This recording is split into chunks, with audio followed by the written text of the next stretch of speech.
Hey everybody, it's the Gay and Dead! Gay and Dead. Yeah, the album. it's both of them. It's the album. The first album where you didn't produce all the beats. Nope, I only did like 4. You did four beats on this album. This is MZShaidu. He's the beats guy on some of these songs. It's going to be cutting back and forth. This is going to be a special video because I visited the other producer who worked on this album, blindskywatcher. You'll be seeing his section in a little bit. But for starters, we'll talk about, because you have the first track on this album and the chronologically first produced, we'll talk about the whole history of this album and how it came together. How much do you remember? I remember Emotions. I remember. I had worked on that song directly after the last song on Above the Earth Haunted, and that, like, I think that was the one where I had made it in like an hour and I was really tired and it was like 3 a.m. and I was just making it because I felt like making a song, which I haven't felt like that way in a long time. But yeah, I ended up making it and it was really simple and it sounded pretty good. Yeah. Well, it was that when back in January during RadCon 2, Yeah. we had all these fucking people at the house. We had finished Above the Earth Haunted, or no, we didn't finish it. We were working on Above the Earth Haunted during January. And at RadCon, when everybody was here, like, it was a really high stress environment. Like, probably the most stressed out I've ever been in my entire life was RadCon 2, because we were trying to do a lot of work. We're trying to do the Plebe and the Weeb at the Kickstarter. All these fucking people are at the house. And we did this, we did a gameplay video of Ape Escape. And we played all of Ape Escape in one sitting. Me and like half the other guys were there, if not all of them. And at the time, me and Ben Saint were constantly saying, "I'm gay." We were always just walking around going, "I'm gay." Yeah, I'm gay. Like, yeah, it was partly because of the meme from, what's his name? iDubbbz. Partly the iDubbbz meme, and partly just because Ben generally thinks that the funniest thing in the world is insisting that you're gay, and like saying, you know, no matter what I say later, just know I am gay. Like, I am gay. Believe me. Like, clearly, he thinks it's that's hilarious. the funniest shit in the world. I thought it was hilarious just now. So we would go around and just be like we'd constantly, every time we walked into a room together, we'd just be like, "I'm gay," and like we just were saying it all the time. I'm gay. And then during RadCon, I also kept saying I'm dead, because I would just feel completely dead to the world. So just going, "Oh my god, I'm so fucking dead. I'm completely dead." And so during the Ape Escape Let's Play, I kept saying, "Oh, I'm gay and dead." And then I said, that's going to be the name of my next album, Gay and Dead. And at first I was saying that as a joke, because I thought there was no way I'd actually name an album Gay and Dead.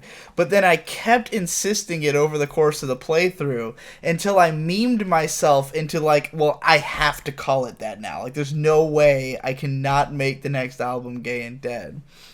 So, Above the Earth Haunted was going really slow because you slowed down significantly on producing beats, because you got a job at Domino's.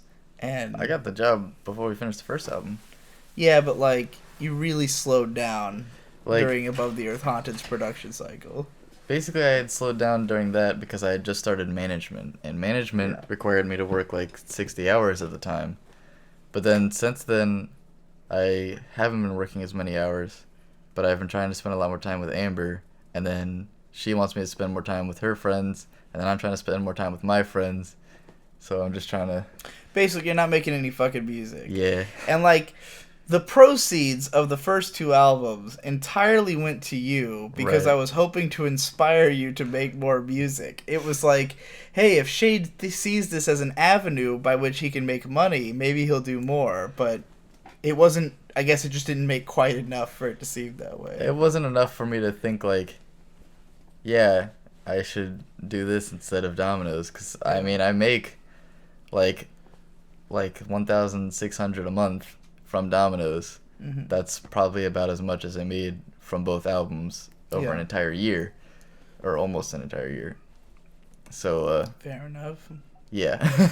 So yeah, you slowed down a lot, and then you had made, because sometimes you make beats, and this is going to be a recurring theme on this album as well. Sometimes you make beats that I don't think I'm going to use. Like, I hear it and I go, I don't think I can use that, especially, or I can't use that on this project, and then later I end up using.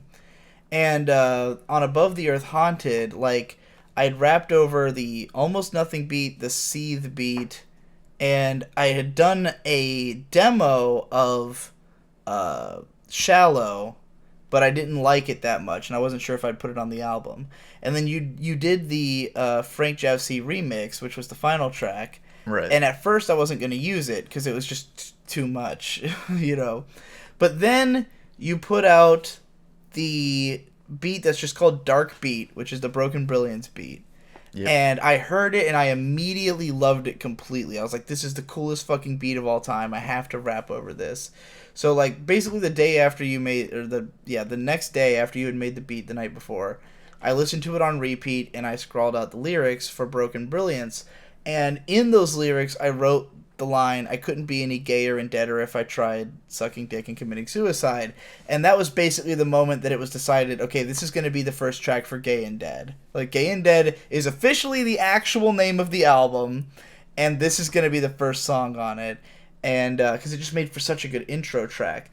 So that was when I said, okay, well, now Above the Earth Haunted has to be finished because I have to move on to Gay and Dead.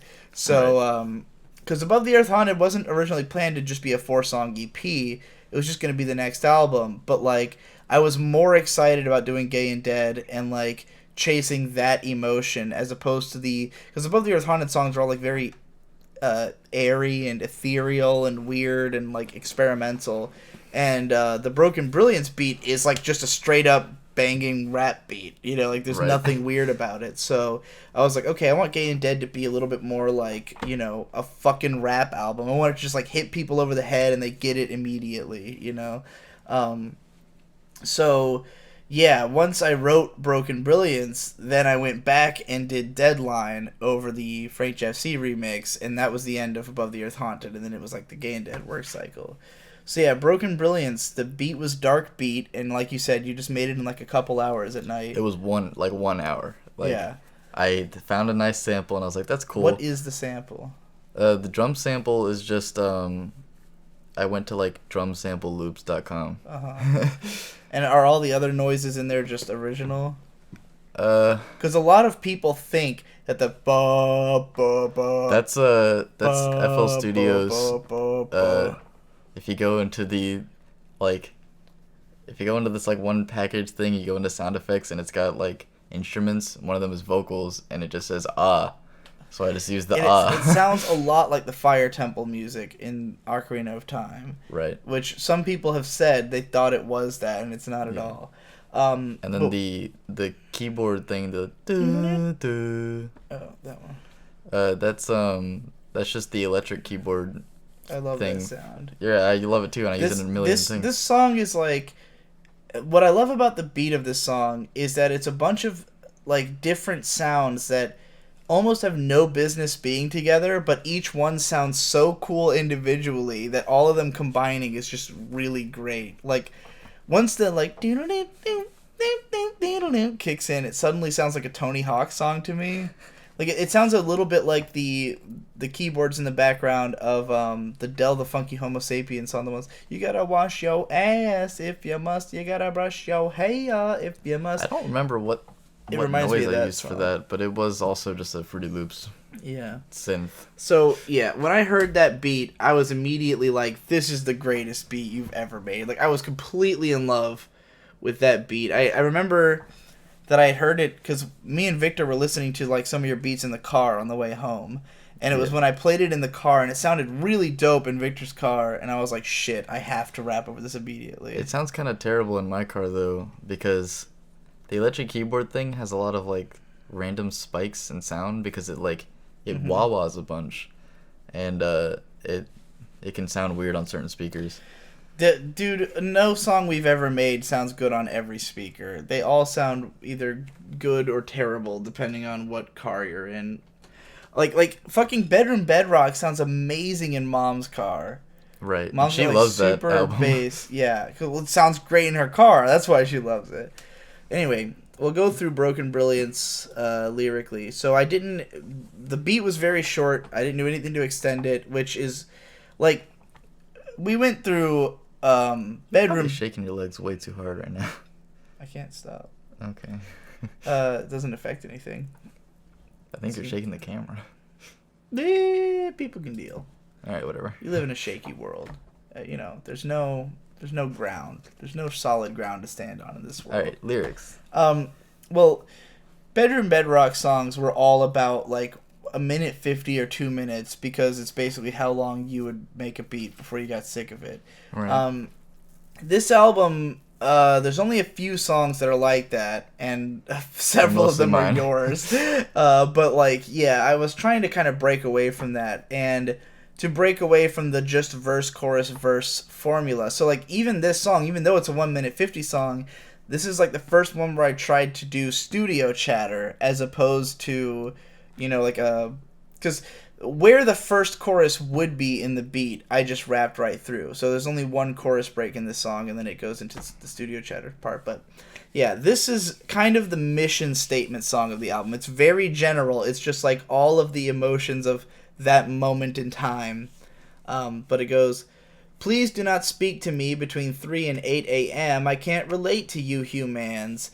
So 3 and 8 a.m. is like my prime work hours in general. I tend to wake up like the schedule I was on at the time especially was like to go to bed around 8 a.m. and wake up around 4 p.m. A little bit of information. It's 3 a.m. right now. Oh yeah, it is 3 a.m.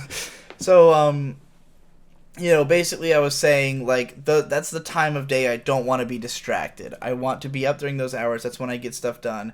I don't want to speak to you humans. And funnily enough, have you seen that there was a guy who made a review of Gay and Dead? No. Someone made a same-day review of the album when it came out, and he had it was a very harsh review, a lot of criticisms. But I bet I can go into the Donkey video that Donkey released just now, earlier, like hours ago, where he had like a scene where Jay-Z is like saying, You can't listen to an album in one day and then release a review. You can't even listen to it in 1 week and give it a review. Yeah, well, this guy did, and I'm only pointing that out, which, by the way, that review would have come out after the segment that I have with Blind Skywatcher, so I won't be commenting on it, on any of that, but he points out that how forced it sounds that I slant rhymed 8 a.m. with you humans. The reason that the humans line sounds that way is that it's supposed to sound like an alien is saying it. Like, there's that sort of... There's like a cliche in sci-fi of like, oh, you humans, like that kind of thing. I was kind of going for that.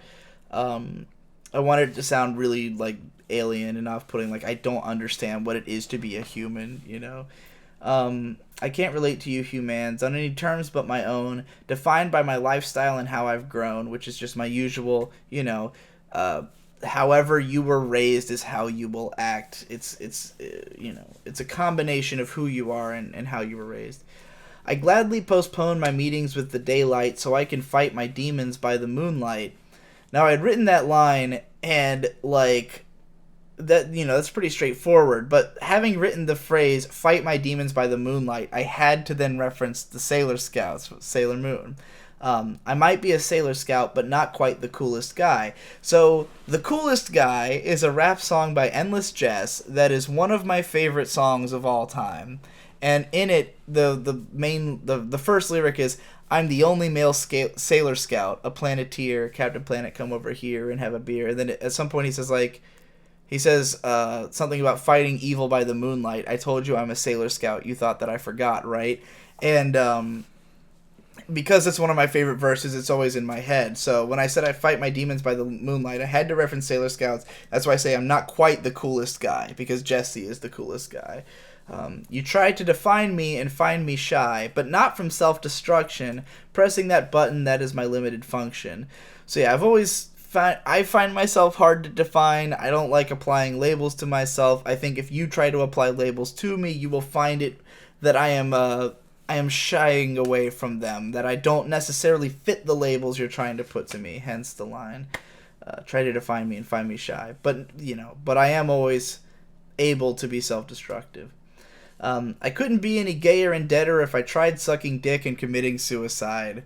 There it is. It's just such a good line, and, like, it was just a way of writing gay and dead in there, but I loved that so much. Writing that line is where it became real. The album became real when I wrote, I couldn't be any gayer and deader if I tried sucking dick and committing suicide. I have no pride, no shame, and no scruples. So around the time I was writing this, I kept using the word scruples all the time because I was always saying that Ben Saint has no scruples. He is a man who is absent of scruples. Scruples.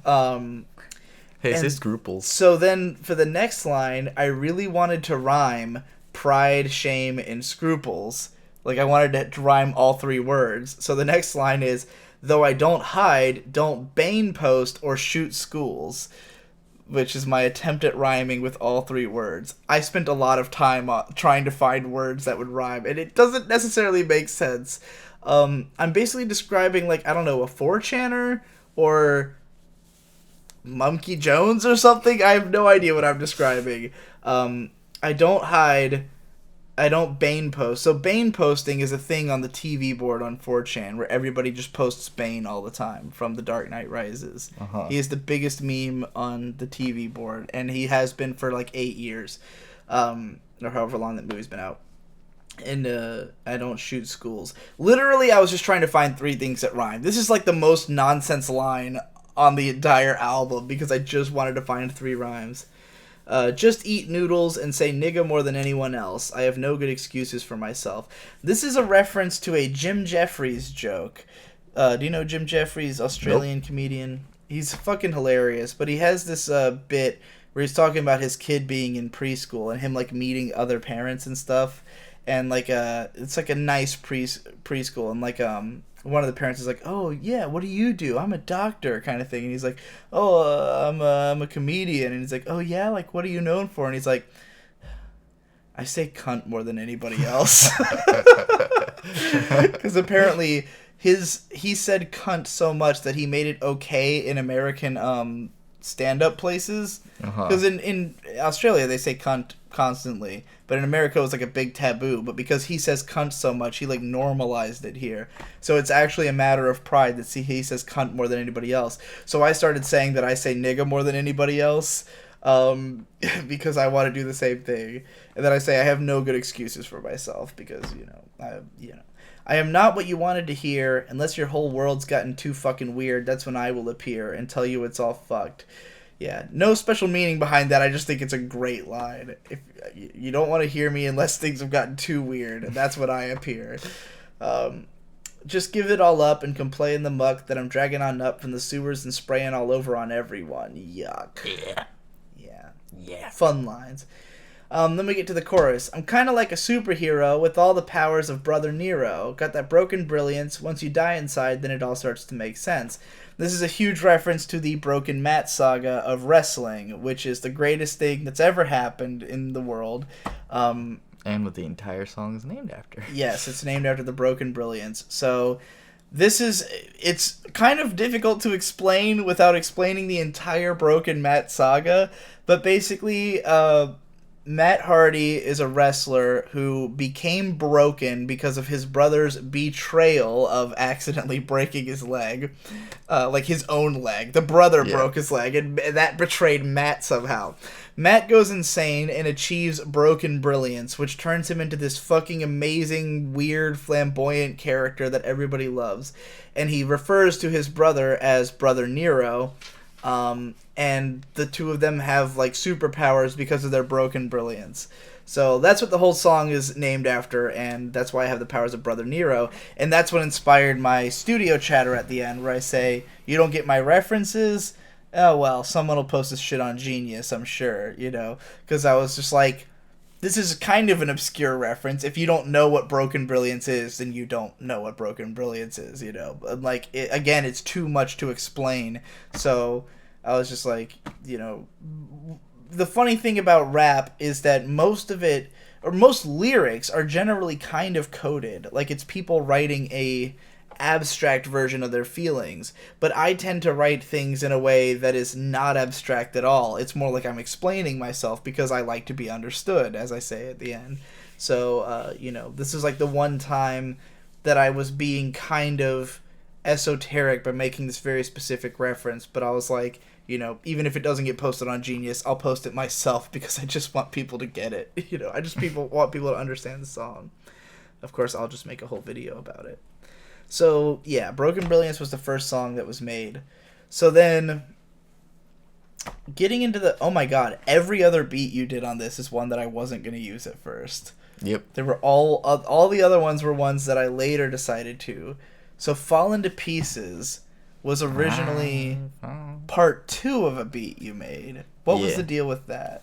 Well, I wanted it to be that since I didn't want to, make 4-minute long songs, I was going to try and make a couple 2-minute long songs and then fuse them together by using something that just, they both used. Uh-huh. So it was supposed to be that sample from that, whatever the heck that girl's name was. Patsy Cline. Patsy Cline. And so that was supposed to, link the two songs together so that I could have Sustenance and Fallen to Pieces. And then Sustenance was just, I was trying to make a song that sounds like Taiko. Mm-hmm. What's happening? Can you pick up that keyboard that's on the floor there? I think it's scrolling down constantly. Anyway, I was trying to make a song that sounds like Taiko, but instead it ended up just sounding like Katy Perry's Last Friday Night. And I love it. I think it sounds great. Yeah. But it wasn't really a rap beat. No. And then the second half, I was like, I'm going to make, a harder rap beat that kind of is like Broken Brilliance. And I did something I haven't ever done on a different beat and still haven't done again. I changed the tempo. Yeah. I slowed it down a whole bunch for the second half. So it was like an entirely different song, except that it still had the Patsy Cline sample, just like a different part of it.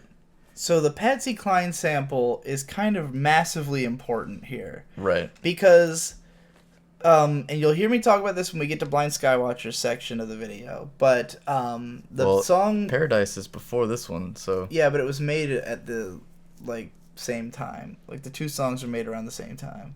So we're not doing in chronological order of the album, but no, how they were made. Yeah, how they were made. Right. So Paradise in name only, the original beat that Blind Skywatcher put together, he put it together because it was sampling his grandma's favorite song. It was for her birthday or something. He made this beat, and her favorite song, I think he said that. Watch the next section, you'll know for sure what he said. But his grandma's favorite song was a Patsy Cline song, and so he remixed it into a rap beat. And by sheer cosmic coincidence, Shade, who has never heard of Patsy Cline, nope, searched. What did you search? I searched old show tunes. Yeah, Shade searches old show tunes, which I do often, just to find a sample. And ends up with a Patsy Cline sample that he builds the song around the same day.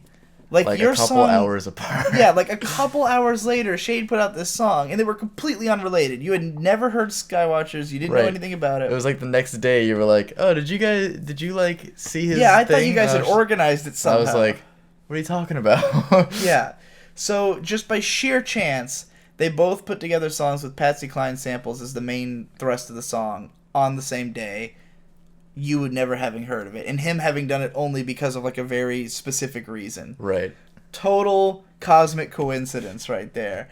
And so, but originally I wasn't going to use your beat because the first half of it, again, is a dance song that sounds like a Katy Perry song, and then it breaks down into the other part. And I had never really paid attention that hard to the second half of it because I just thought, well, I can't use this song. And then one day, the bass line for Fallen to Pieces, I can't help but think Arthur every time. It's just why am I thinking Arthur theme right now? So Endless Jess posted some random freestyle that he did, because he does that. He just freestyles at random. And I listened to it, and I wanted to try to do a freestyle, and I was fucking shit-faced drunk, and it was early in the morning.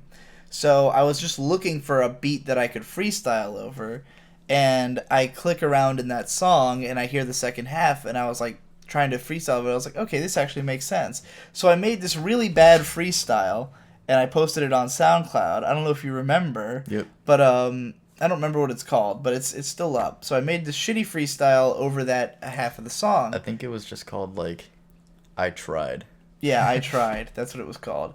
And then it just so happened that because I made that, and then I made Paradise in Name Only not long afterwards, and so the two of them appeared in that order on my SoundCloud feed. So every time I would listen to Paradise in Name Only, it would autoplay into I Tried, and because it opens on the same sample, like, or the same singer, Person, yeah. it sounds really good. Like, the transition was so good that I was like, this has to be on the album. Like, this transition has to be on the album.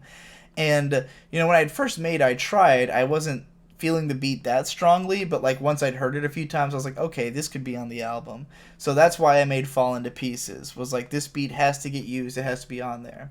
So, I've probably told the story a few times at a few places, but I was doing the Finish or Fail videos, and I was up all night watching Pokemon Sun and Moon, and drinking Tecatis in this beanbag chair I've got, and I felt amazing. I felt blissed out, and I was doing this till, like, it was probably like 10 a.m. by the time I was done. So I'm pretty lit. I've drank 6 Tecatis. I've watched Pokemon all night. I feel amazing. And I was hungry, so I walked to Arby's so that I could buy some food because I was too drunk to drive, which I reference again on Fat and Dangerous. But so I'm walking to Arby's, and I start coming up with lines for a song, and I'm like, I drank half a case of Tecate so I could get sloppy enough to do my job properly. And I wrote probably like the first 8 bars or so on that walk, and then came home and finished the rest of the song. And this is my favorite rap verse I've ever done, like, by far. I love this fucking rap. It flows perfectly for 2 minutes. I fucking love it. So yeah, I drank half a case of Tecate. I love that it just ends with kill me. Yeah. I drank half a case of Tecate so I could get sloppy enough to do my job properly, which is just literally what had happened because my job was to watch a lot of anime, and I needed to be drunk to do it.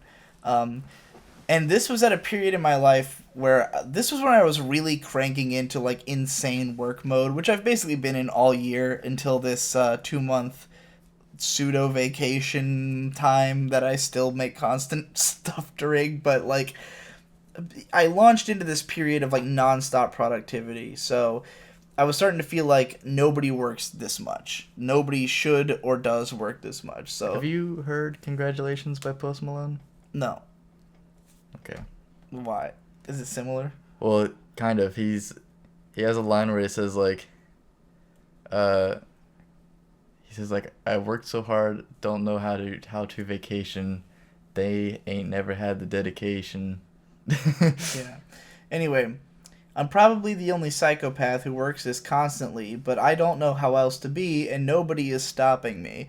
Which, I love that line because it's just like, it almost puts the blame on you as well as me. It's like, hey, you see that I'm doing this. Why aren't you stopping me? Why is nobody stopping me from working this much? Like, you all know this is a problem, but you're not doing anything about it, you know? I get frustrated, stating that I hate it, but still getting berated and told that I am overrated. So yeah, like, I can come out and be like, hey, this sucks, I hate this, and people are still gonna be like, ew, fuck you, you're gay, you're overrated. Well, I guess fuck you, and fuck you. I don't need you to tell me what I can't do. I'm the king of the jungle, I run this zoo, and I get out of my cage or I'll start slinging poo. I love it. This is just some drunk, yeah. The fuck you, and fuck you is, like, one of my favorite lines I've written. And you'd say it, like, right when the sub-bass kicks in. And so after I start slinging poo, I was like, okay, well, this fucking shit is now goofy. So I thought, how do we, like, draw attention to the fact that I just said a really retarded line? So I go, P.U., that's a stank-ass rhyme. You know who else did something like that? Who? Absol, right after he's like, nah, let me put my mouth where you potty, boo, and then stops and goes, ah? Fuck that line. PU is a stank-ass rhyme. Yes, I know I'm cringe. That is by design. I don't hide from my feelings. I'm no good at dealing with my self-image, so I stay fringe scrimmage 24/7. So yeah, I don't know how to present myself in any way other than, like, who I am. I'm no good at, like, maintaining an identity or, like, trying to be mysterious or cool. It's just, like, I am exactly who I am. And so fringe scrimmaged refers to the line of scrimmage in American what the fuck is your hair? in American football, when they're all lined up, that's the line of scrimmage. So I'm lined up like that on the fringe of society. So I'm fringe scrimmage. I'm very proud of that line because trying to figure out something that rhymes with self-image and then coming up with the fringe scrimmage, I was like, it's probably one of the most clever wordplays I've ever come up with. It's like Neil Tyson. Yeah. So now we move into a big mindless self-indulgence reference. I say, I need one of those Frankenstein girls from the 7-Eleven who stays up all night and knows the right way to heaven. So the mindless self-indulgence second album is Frankenstein Girls may seem strangely sexy. Right. And it has the song 7-Eleven, which goes, girls from 7-Eleven stay up all night, 24 hours a day. I said, girls from 7-Eleven stay up all night, 7 whole days a week. I said, girls from 7-Eleven stay up all night. Ooh, and I can get a discount. She may not be good looking. She may not be good. No. She may not get down. What the fuck about she stays up all night. She stays up all... So yeah, I'm saying I want one of the Frankenstein girls from the 7-Eleven who stays up all night and knows the right way to heaven. And I'm quite alright if she is less than a 7 as long as her taste ain't shit. So, like, you know, because he says she may not be good looking, you know, but she stays up all night. So I'm like, yeah, I don't care if she's less than a 7 as long as her taste ain't shit. Yeah, that ain't no bit. The last chick I was with made me sit through some bullshit, and I am legit an elitist prick who won't stick my dick in no idiots unless they live in convenient driving distance. That line always makes people laugh every time I play that song for somebody. But yeah, this is in reference to my ex-girlfriend who made me sit through some bullshit. I watched lots of bad anime with her and bullshit, and she never watched any of my shit. And I'm bitter about it forever. So now I'm an elitist prick, and I won't stick my dick in no idiots unless they happen to live close enough that it wouldn't be a pain in the ass. Because my ex lived in Montana, and I paid a lot of money to fly out there. My sex life is not a thriving business, probably because I have such ire for every single person age 0 or higher. So everyone. I admire not heroes, but an hero, which, of course, is a classic 4chan meme, becoming an hero, which means killing yourself. So yeah, I admire people who committed suicide. My life is a scene from Apocalypse Zero. This is an obscure anime reference. There's this weird-ass OVA from, like, the late 90s called Apocalypse Zero, and it's known for just, like, utterly grotesque imagery. There's, like a woman who's, like, got tits with, like, teeth and shit and, like, shitting dick nipples and, like, all this. It's just, like, a gross-out OVA kind of thing. It's just like a bunch of disgusting shit. So my life is a scene from Apocalypse Zero just means my life is a disgusting mess. My strife is obscene and is not endearing. When I sing, people scream and demand that I go. So lots of people, if they're feeling hurt and sad, will whine about it, and everyone will be like, oh. But my strife is not like that. My strife is obscene. You hear about my problems and you're like, ew, gross. Why do you have those problems? You are the problem, you know? So, you know, when I sing, people scream and they demand that I go. Believe me, you don't even know how much I wouldn't be here if I could just throw all my stuff in a bag and be on the road to the edge of the earth and jump in a black hole. Kill me. So yeah, it's like, you know, oh, you guys think you're sick of me. Believe me, I'm sick of me. If I could, I'd get the fuck out of here and drive into a black hole, you know. So yeah, just a bunch of self-depreciation there at the end. But I mean, this whole song is self-depreciation. But right. It's a really fun fucking verse. I absolutely love it. It's by far the best thing I've written. It's the most clever, the most funny, the most best rhyme scheme, best flow. I love everything about it. Starts off with sort of a Danny Brownish flow, but then it kind of it's weird when I get to the "yeah, that ain't no bit," my voice switches, and that was not deliberately. That's just always how I would do it. Like every take, I would start off high pitched, and then I'd get low pitched when I got to "yeah, that ain't no bit." The last chick I was with. I guess it's just the way the rhymes work, but yeah, fun times. And this is Blind Skywatcher, who produced like 70% of the album, and we're gonna talk about what we did. Yeah. On the other songs that Shade wasn't a part of. It was a lot. Yeah, so you first got involved in this project because you produced the beat Paradise in name only, or as it was called on your channel. Lucy is the name of it, which is my grandmother's name. That's the reason I made the beat, is because it sampled one of her favorite country songs, Walking After Midnight by Patsy Cline. And I made it in like 15 minutes. And it was the best beat I ever made, and it's on the record. Yeah, so I'm just sitting there on SoundCloud because I only follow like 2 people on SoundCloud, you and Shade, and right. a bunch of people who never post. So like, yeah, he drops this beat, and like you hadn't been. We've worked together.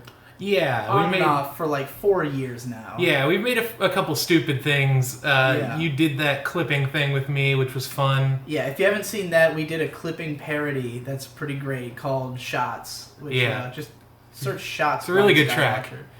And yeah, that was a lot of fun. We've done other stuff over the years, but like I'd kind of wanted these albums to be like me and Shade do a thing. Yeah. But then Shade started slowing down on his beat production because he got a job and was really into his job and all this other stuff. So we're just like, well, I'm hungry for beats. Like, I'm desperate to make some songs because I'm really in like a rap mindset. So I feel like I'm getting good at it. Yeah. So as soon as I see something that's like usable that you had made, I was like, oh, I'm grabbing this. Like, is it okay if I grab this? Yeah. And then you put the track together, and it was really short because my beat was really short. Yeah. And I was like, oh, this is cool. Like, whatever. I didn't really think much of it, but then you got Jesse on it. Yeah. And that made it super special because his verse is excellent. Yeah. So yeah, the thing about it is that. This was like the 4th track produced for the album, I think. After 3 with Shade. And so the ones that I had so far were all sort of bright and summery and cheery. So I figured that's going to be the vibe of a lot of this album. So like I hear that beat and I'm like, oh, this is perfect for Gay and Dead. This will go right in after Broken Brilliance and keep that sort of vibe going. And I like that it's sort of trippy while also being summery. Yeah, it's kind of shoegazy. Yeah, it's kind of there's a lot of effects. Or like sea-punk. Yeah. A little bit. It's just kind of like it's a very watery kind of beat. Yeah. And then you added that anime like hook. Yeah. Yeah. So I mean, first thing I think of for this beat is the hook, which is in the high-pitched voice. Please don't tell me this is paradise. Just in case anybody was wondering if it was pitch shifted, it was not. No, this is real. We don't pitch shift. Well, we do a lot, but not on that song. Yeah. So I guess I'll dive into the lyrics unless there's anything specific you want to say about the beat. I know. Not particularly. It was a really easy one. Yeah. Like this was like I consider this a musical fart. Yeah. Like it was just something I put up like it's pretty much just a couple of loops, but it's so fucking dank of loops that it's just. I actually felt really bad because I confused. I extended the beat and I confused Jesse because I changed the second half a bunch to make it like different and make it into a track. Oh, and I produced it like almost twice as fast. Yeah. I sometimes do this. I'll produce a beat like at twice the tempo it's going to actually be at, then slow it down, and it creates this kind of like weird watery effect. So the original one's like super fast. It's like a speedcore song. Okay. So yeah, my lyrics, first the chorus. Please don't tell me this is paradise. I've been dreaming something much more nice. If this is all there is, then why fight? Please don't say your end game is my life. It's not right. So yeah, basically that's just my way of saying what the song is sort of about is people who look up to me and see me as like someone who they want to be, but I don't feel like I'm where I want to be. Mm-hmm. I'm supposed to be much farther or much more happy or like, like I don't feel like I'm in paradise. If I am, then it's, it's not good enough. And so when people, are like, oh, I just want to be like Digibro, it's like, wait, look up to someone who's past me. Look up to someone better than me, because I'm not there yet, you know? Yeah. Don't say your end game is my life. So let me get into the verse, which I say straight up, caveat emptor to all who admire me. Caveat emptor means buyer beware in Spanish. It's sort of a common phrase in business, but I know it best because of the Mars Volta lyric. Caveat emptor to all who enter here. Which used to be written on a paper on my door. Oh my God. Caveat emptor to all who enter here. Jesus Christ. Anyway, I knew I'd fire me if I had ever hired me as direct. And I mean by firing squad, it's like a twist. Yay. I'm gayer than God, which is the, so early into this album, when this was being conceptualized as gay and dead, gayer than God was like something I came up with that night. Like the same night that I came up with the album title, which was way back during the RadCon 2 Ape Escape fucking Let's Play, which I'm sure I've gotten into already on the other part of this. But like, it's, you know... I came up with the title as a meme during that, and I think I started saying gayer than God possibly in the same video. But yeah, so that was always going to be a song on the album, but it took a while before we actually made it. Yeah. And deserve to be deader than a doorknob, which is just the phrase deader than a doorknob. Don't really know what it means. Yeah, I mean, I guess doorknobs aren't exactly lively. No. Not lively party guests. Fat slob, but I quit smoking, so I won't be choking on anything other than dick for a while. I had quit smoking at the time. Not in Not any way on this recording. I think you smoked before almost every vocal take on this record. I've been smoking more than ever before lately, but I had quit for a little while when I wrote the song. Never been in style, stayed acting like something of a prick, and it's riled up some punks who act like I stabbed someone just because I gave a 1 to their favorite show. So obviously I'm referring to talking shit about Sword Art Online and stuff, and pissing people off, and I have been acting like a prick, which this was written probably around the time that I made the video calling out all the YouTubers and stuff. Oh my God, so, yeah. I have stayed acting like something of a prick. Do you even know what is an opinion? Objectivity doesn't exist. I told you 1,000,000 times. There is no rule to rhyme, no design, only what you decide you like at this time. And I hate myself, so don't emulate me unless you're better with self-help. Again, these are all pretty direct lyrics. I think you understand what they mean. Yeah. Then it goes into the chorus again. Then we get Endless Jess's verse.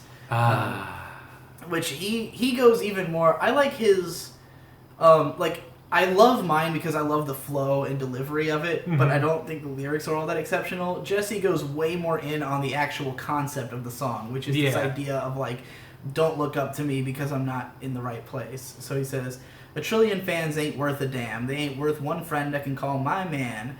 So fuck the fans, I just want friends. Ambition is living how others won't for a vision, and a mission getting what others don't, but that's missing the mark. Holy fuck. Yeah. That's a lot of really good, that's a really tight rhyme scheme. We've been talking about how, me and him were discussing this, and this is part of the themes on this album, is that, chasing success requires you to do a lot of shit bad for yourself. Lose all your friends and become a weird misanthrope who's only up at night and stuff like that. You couldn't make my level or Jesse's level of content unless you were willing to burn away parts of your life. And that's why he says ambition is living how others won't. You won't live this harshly just for a vision, but that's missing the mark. Giving every spark makes your heart dark. Ambition is a prison, not a walk in the park. So yeah, he's saying that, giving away all this creativity to everyone is just giving it all up just slowly ruins you. I've had best friends tell me that they envy me and look with jealousy like I'm the enemy, like I'm a rival. But man, you ain't a rival to me. I'm Fievel. My survival through miles of trials would be tragedy. If not for the fact that I'm getting back to my family, nothing else helps, so it's hell to have you mad at me. So yeah, Fievel, of course, being the main character of An American Tale, who has to travel back home. Yeah. And I've been through this. I've had friends, actual friends be like, oh, I envy what you have. And it's like, dude, stop no, it. you don't. Knock it off, buddy. I don't want you mad at me. I'd rather have friends. Because I'm broken. I don't know how long it's been since I've seen the sun or filled my lungs with oxygen. I'm too far gone. I'd take norminess over this. Gotta check the pulse in my wrist to know I exist. Yep. Yeah, Jesse's always insisting that norminess is next to godliness and that his dream is to be a normie one day. I mean, you can't blame the guy. Yeah. Imagine being so normie Yeah. Imagine just liking what is right in front of you. Yeah. Like, fuck. It's just like not having to think about a big project that you have to do. Oof. You know. Yep. But there's 2 songs I haven't had the opportunity to talk about yet. If you would like to join me to talk about them, because they were the 2 songs that were not produced by you or Blind Skywatcher on this album. One of them I had the opportunity to talk to the producer, but I missed it at Anime Expo. We never ended up recording. It's a little song called Body Rolls. Oh, yeah. Produced by Chi Chi. Was she there? Yeah, she was at Anime Expo, but we didn't find the time to make this. So, Body Rolls was like the 4th or 5th song. You have the space, like... What do you think of Body Rolls? I think... I always ask this to everybody. What do you think of Body Rolls? I think the beat is okay. the most divisive song on the album. But, like, it gets old really fast. Yeah. And then It's the too lyrics long. get old really fast. Yes. And then, I mean... The song is a fucking meme.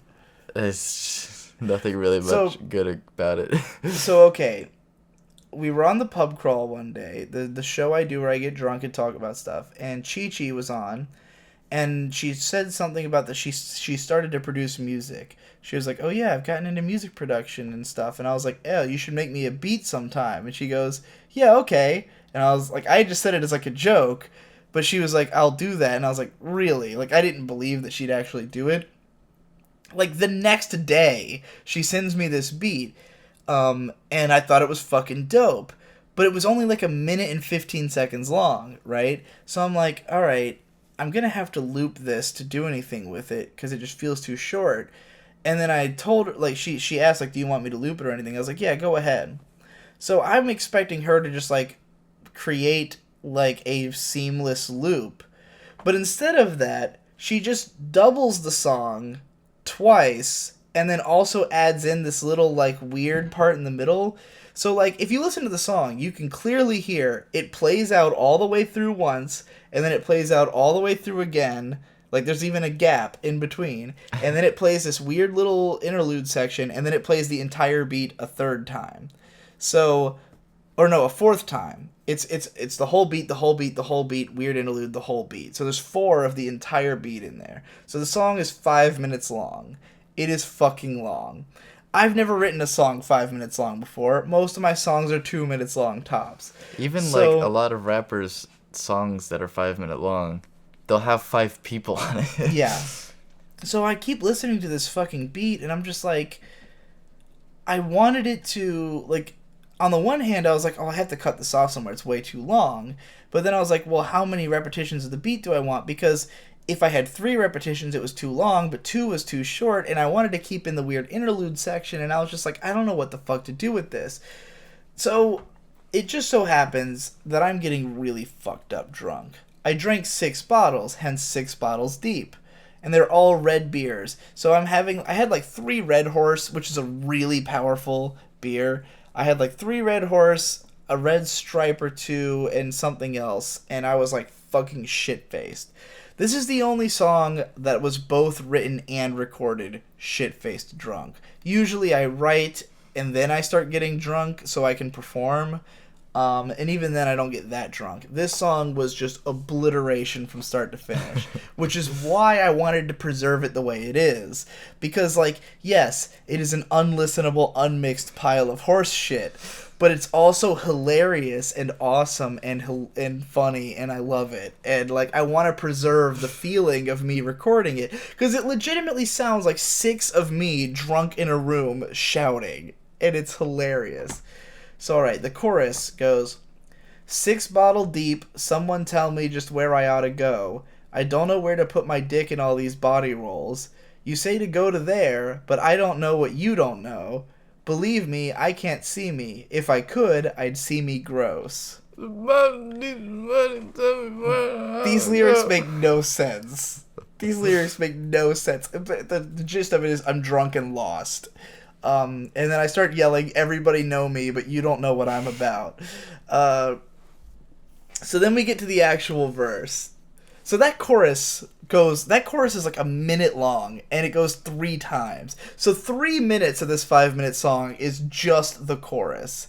Then you've got the verse that's like a minute and a half. And then like a minute of me just literally rambling, like 4 tracks of me going like, oh, y'all motherfuckers is weak. Y'all don't know shit. Y'all all try to act cool, but y'all ain't cool at all. And it's just like 3 tracks of me doing that. But here's the actual verse. All right. Everybody know that I talk much, sift through chalk dust, caulk much.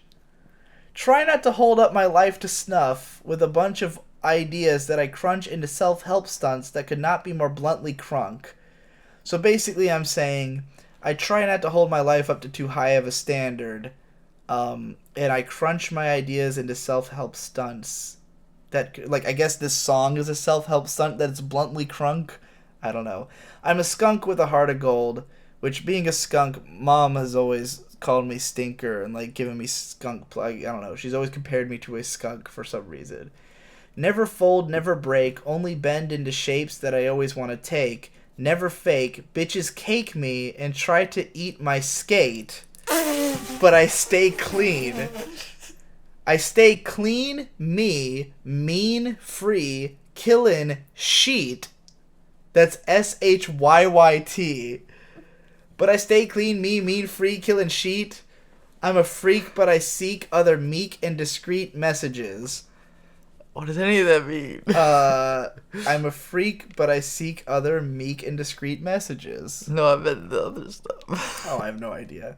I'm a kid just in search of truth, and my youth don't scoot as my age give boot. To my fruitless conquest, bulletproof vest that is suburban living. That actually means something. Like, I'm saying that living in the suburbs is a bulletproof vest. It's, like, really safe, basically. So I'm just a kid who's very young, and I'm I don't know what the fuck this means. So the bulletproof vest that is suburban living, until the shotgun to my brain shiving. So basically, it's a bulletproof vest, except that you might kill yourself. But no fucks will be given to the monstrous villain that is real world living. So basically, even though like, you know, there's this darker world that is the real world outside of the suburbs, I don't give a fuck about it. And suicide is my only friend. It connects us all broken in the end. So basically, all broken people can connect through the idea of suicide. Then we get into the part where I just sound like Wiki from Rat King. Red beers hoist me up, get me through the muck, my red face run amok as I test my luck against the fuckboys that are running this go-kart. Take me to the train car from that book or from Aria. So, okay. What? There's this book called, like, The Secret Boxcar or something like that, that I read when I was in, like, middle school or elementary school, and I thought the idea of a secret train car was really cool. And then in the show Aria... You say hoist and muck a lot, too. Yeah.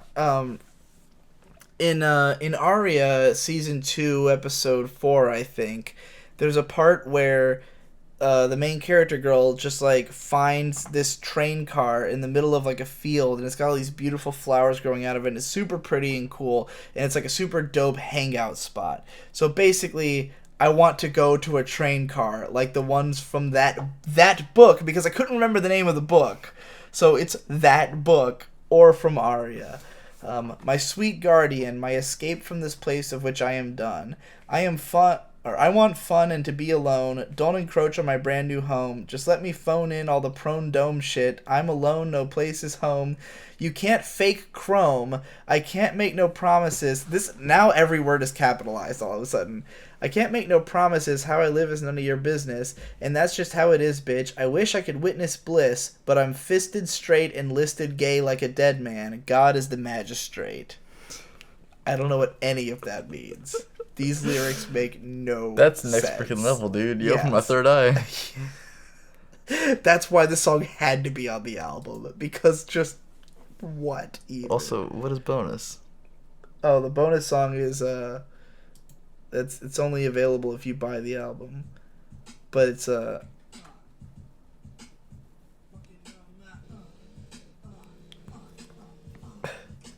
What are these? Yeah.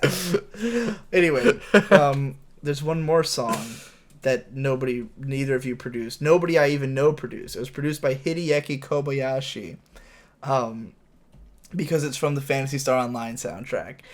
This is a song that... This song is so personal, man. Yeah, so... It makes me want to cry. I got the idea to make songs out of the Phantasy Star Online soundtrack because there's one song called Noisy Bar, I think, which plays when you're in the item shop, and it's a great rap beat. And it came on in the car or something one time, and I was like, dude, I gotta rap over this. So I went through the PSO soundtracks, and I pulled out any song that I thought I could rap over. And there was only a few, and I kept whittling it down further and further. And one of them was this song called Weird Night. And that's the one that this beat is based on, or that this beat is. And, yeah, I thought it was really dope. None of us have heard it in the game. Well, we don't recognize it from the game. It's a song that plays when a certain event happens in Phantasy Star, which when Phantasy Star Online came out, we weren't able to play online because we didn't have the online capability. Yeah. To do that, and it would have been like completely unavailable. But it's actually, they reused the song in PSO2, and that's how I had first heard of it. I had heard it in PSO2, and I was like, oh hey, it's a song. But if you go and you listen to the original soundtrack, then it was used for the exact same purpose, and it's called the same song, and it doesn't even sound like they remastered it or anything for the second game. So this song, let me find if I have the... Yeah, okay. So I was working on this beat for a long time, like months, because originally I was going to make an album called PSO Tunes, which was all going to be me rapping over PSO music. So I had written out like verses for a version of the song called Genuflect, which Genuflect is like to basically like bow at a altar or something like that. And it was meant to sound like a kind of Ghostface Killa sound, because I thought that was like a very classic sounding beat. And I'd been practicing this for a long time. So here's the original lyrics of what would have been this song. It goes... I genuflect at the porcelain throne as my body rejects all of its own contents, flush the mess and try not to collapse or have a panic attack, thinking of the panic attack I'm gonna have tomorrow, sorrow which begets sorrow. I don't know why I do this, but I'll do the same tomorrow and the next day. I won't stay hydrated, migraine not sated, I'll stay faded right into the grave. Made it up onto the bed, it's too quiet in my head, filling up with malcontent, absolutely physically spent. If I can just reach the play button and get anybody to say something, maybe sleep will take me. Hell can take me if it makes the pain stop. I can't drop any lower. Is there something I can pop to make the world spin slower? Did I win my bet of how much gin could fit inside me? Can I spin this as something to pride me? Is being a wild G worthy of credibility, or is the self-destructive tendency only killing me? I need to be okay, I need to be fine. It'll work next time if I don't cross that line, but good luck to try finding it in time, 'cause it always appears more clearly from behind. So this was just me writing in a character who's like an alcoholic, basically. And it was inspired by like a story I was working on. So yeah, all the lyrics are just about basically being an alcoholic and getting too drunk and fucked up and puking your guts out, which is not something I usually do. I've barely ever puked in my life, but that verse was too complicated and difficult to fit to the structure of the actual song. And as I kept listening to the song, I realized that it has this steady build-up where it kind of reaches this big crescendo, and I couldn't figure out where the fuck to put the chorus. Because really, the whole song is just building up for like 2 minutes, and it has this big explosive chorus moment. So I was like, well, fuck. What do I do with this? So I decided to just have the lyrics match that and have like the chorus be this explosive thing. So this song, I think I started with the chorus because it's one of my favorite choruses I've ever written. One of my favorite lyrics I've ever written. Did you, bro, that's the life I chose. Ran away from home for the cash fame hose. Staring out to the east sad as a commenter asks, who the fuck is Conrad? I don't know, I respond, stone cold, as the one tear rolls off my gay dead bones. I'm a grown-ass man in some grown-ass pain, thinking how I'll never see my old self again. So I started with that, and then worked my way backwards. So the lyrics go, remember when I was a human being who did normal things that weren't interesting to anybody but me? Now I'm living the meme. I don't know how to be me. They call me Digibro. So yeah, like, it's just me thinking, wasn't there a time where I did things that were just boring? Like, I didn't do, like, not everything I did was, like, for show or, like, something that someone would find interesting. Like, nowadays I can't do anything without someone being interested in it, you know? So, I'm living the meme. I'm no longer me. Everybody that I know is famous compared to you. We all do YouTube and mix our juju. My whole crew is genius. Anybody who looks can see this. Pretty direct. But I wonder of the cost I spent, what I've lost being so relentless and maybe senseless in my own exile. I'm almost sure I had friends that could make me smile that I ain't seen in quite a while. I must have touched someone once and even got wild, but now I'm not sure how long it's been since the last time I thought of myself as a good friend, and ties are tough to mend. So yeah, basically just saying I've spent so much time exiling myself and becoming a meme that I've forgotten what my friends looked like or when was the last time I was touched by somebody. Then I say, it's easier to buy a flight than it is to say goodbye, and to go on letting them think of me as the bad guy. I can't cry because it's all my fault, but I can't go back after I cleared that vault. I can't change the fact that I changed completely, walked with my own 2 feet. There is no real me. I've let my own art completely eat me, which is a fucking line. But yeah, basically, instead of, like, saying, like, hey, all I have to do to have all my friends back is to just talk to them and be friends. But it's easier for me to just run away and just get out of here and just leave town and just, like, you know, if I seem like I'm an asshole, fine. You know, like, I don't feel like clearing up any misconceptions or talking about it because I've already changed and I just want to go where I'm going, you know, and I'm being consumed by my art. So then we get to this really weird part of the song, because I already knew the chorus, the Digibro, that's the life I chose part, and I didn't know what to put in the weird section of the song before the chorus. So I wrote, I see the east and it's burning red, like the blood that seeps deep into my bed, and it's fine because we'll all be dead soon. I'll ride this tide out until the red moon explodes. And originally, in the demo version of the song, I just repeat that twice. So the East is burning red is a reference to G Gundam, because it was the thing that Master Asia always said. The East is burning red, and there's a bunch of other stuff. But I'm from the East, so this song is kind of about this idea of leaving the East, like, because that's where I am, and, like, going further into the West and leaving home. So the East is burning red, just like the blood that's seeping into my bed. This was just kind of like, I don't know, suicide iconography. And it's fine, because we'll all be dead soon. I'll ride this tide out until the red moon explodes. Basically, I'll be here until the end of the world. I'm just going to stick around until it all goes up in flames. So then, I didn't like the way it sounded just repeating that twice, so I extended it.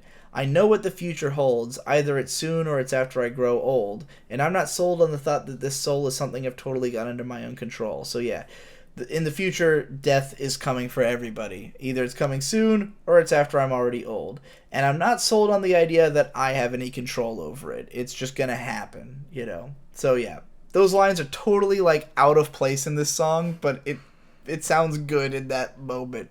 It sounds cool and trippy. So then, Digibro, that's the life I chose.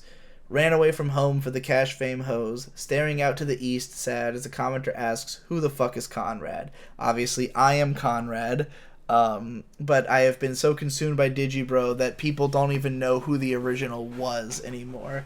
And so I'm just staring out to the east, where my home once was, going, I don't know, I respond, stone cold, as the one tear rolls off my gay dead bones, which is the coolest line I've ever written in my life. I managed to make the gay dead meme into something sorrowful and poignant. I'm a grown-ass man in some grown-ass pain, thinking how I'll never see my old self again. So yeah. As soon as I made this song, at first I didn't really like it, and I wasn't sure if I was going to put it on the album, but it's such a good closing track. Like, I basically only put it on this album because it would make a good closer. And, you know, it was a good gay and dead song. So, me and Blind Skywatcher agreed that that's the only song that is completely gay and dead. Like, all the other songs are either more gay or more dead, but that song is gay and dead, definitively. You don't think Broken Brilliance is gay and dead? It's pretty... Broken Brilliance is probably a close second for the most gay and dead, which makes it good bookends of the album. But, you know, the first, like, 6 songs is the gay arc, and then the next 5 or 6 songs is the Dead arc, and then you get the Gay and Dead arc at the end there, with Who the Fuck is Conrad being the true Gay Dead song. So next up is gonna be Space Chillin', which, so the beat you posted, what was the deal with that one? It's a very weird beat. I don't even remember it. Oh wait, hold on. Oh, wait. What was that? There was a reason behind that. It's in a weird time signature. Oh, is that what it is? Yeah. Yeah, it's just a very fucking weird beat. Because it sounds kind of like a Phantasy Star Online sound. Mm-hmm. It was like with like the woo woo woo, which I mean a lot of your music sounds like Phantasy Star Online sound. But what that is actually, I was just messing with the synthesizer so much. I had put like a weird arpeggio on it, but it was already doing an arpeggio with the notes, and then I put like a portamento on it, and then all these other things, and it ended up like.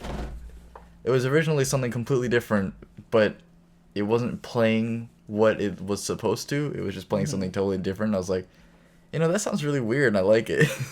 This is an extremely shade beat in a not necessarily good way.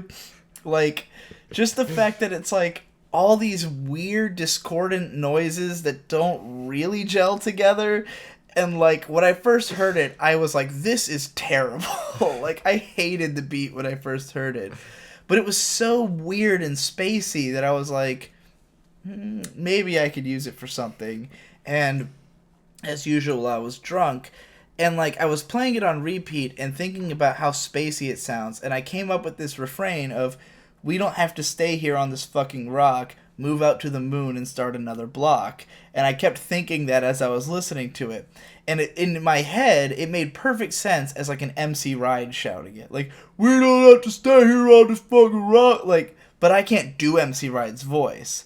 So I had that hook in my head, and then I wrote the rest of the lyrics. So it starts, and I love the first half of the original. So the original song, by the way, is 2 minutes long.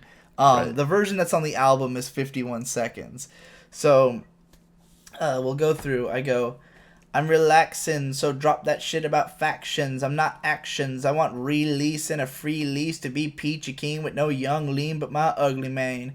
So basically I'm saying, I think this was at a time where I was in like some internet arguments or something. Like I was, this might have even been around when I did the fucking calling out the anime YouTubers thing, But basically I'm saying, like, I want to chill out, so forget about all the factions and all the fighting. I'm not action right now. I want release and a free lease to be peachy keen with no young lean but my ugly mane, because young lean sucks and Lil Ugly Mane is awesome. So basically, whatever you say, man. I don't want to. What you Mane. like? You like young lean? I don't like either one of them. You don't like Lil Ugly Mane? Nah. What? Lil Ugly Mane's my dude.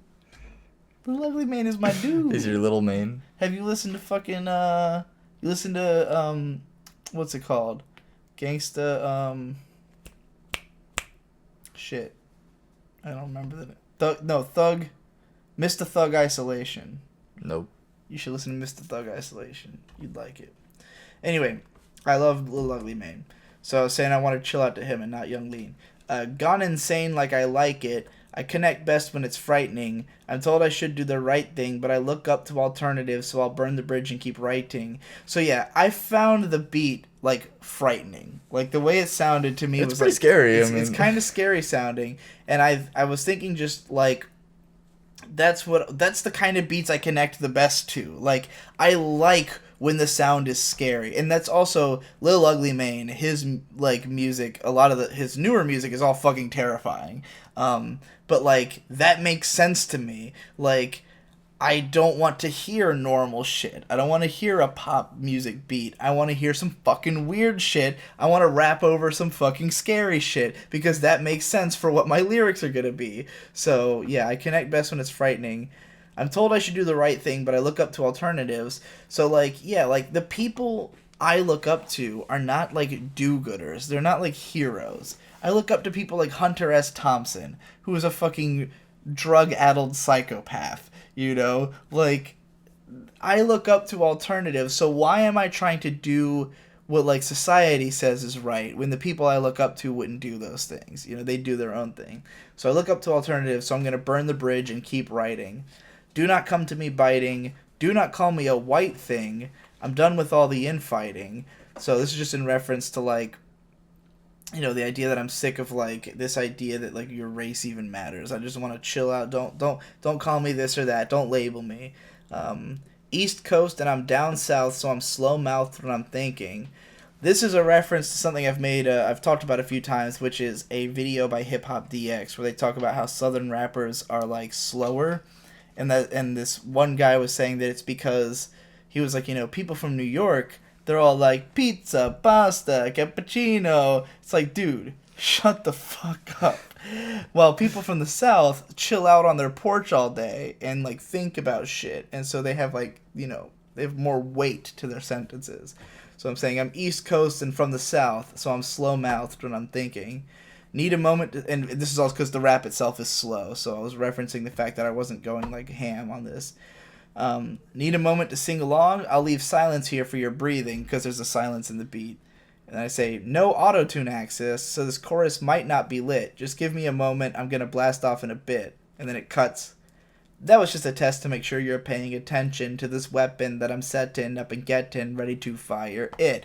So in the original version of the song, that would then go into, we don't have to stay here on this fucking rock, move out to the moon and start another block.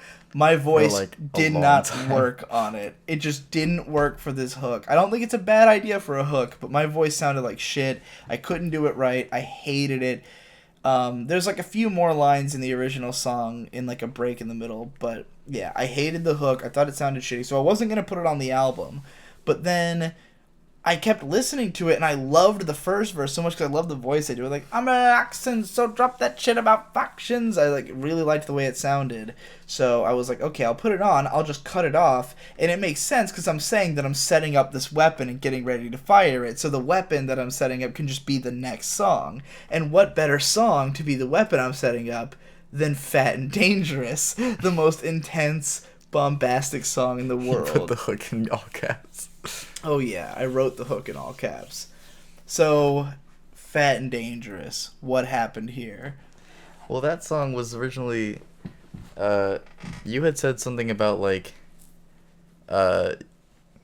you wanted a beat that you could sing, like, Lil Boat over. Uh-huh. And so I was going to try and make a trap beat, and so I made one. And it was not one I could sing like Lil Boat over at all.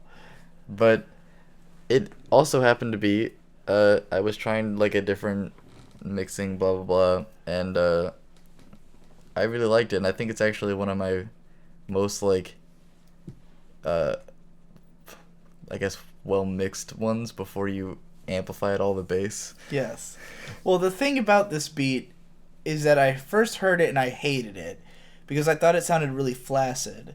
Like, I thought it didn't have enough impact and it just sounded, like, too quiet and, like, watery.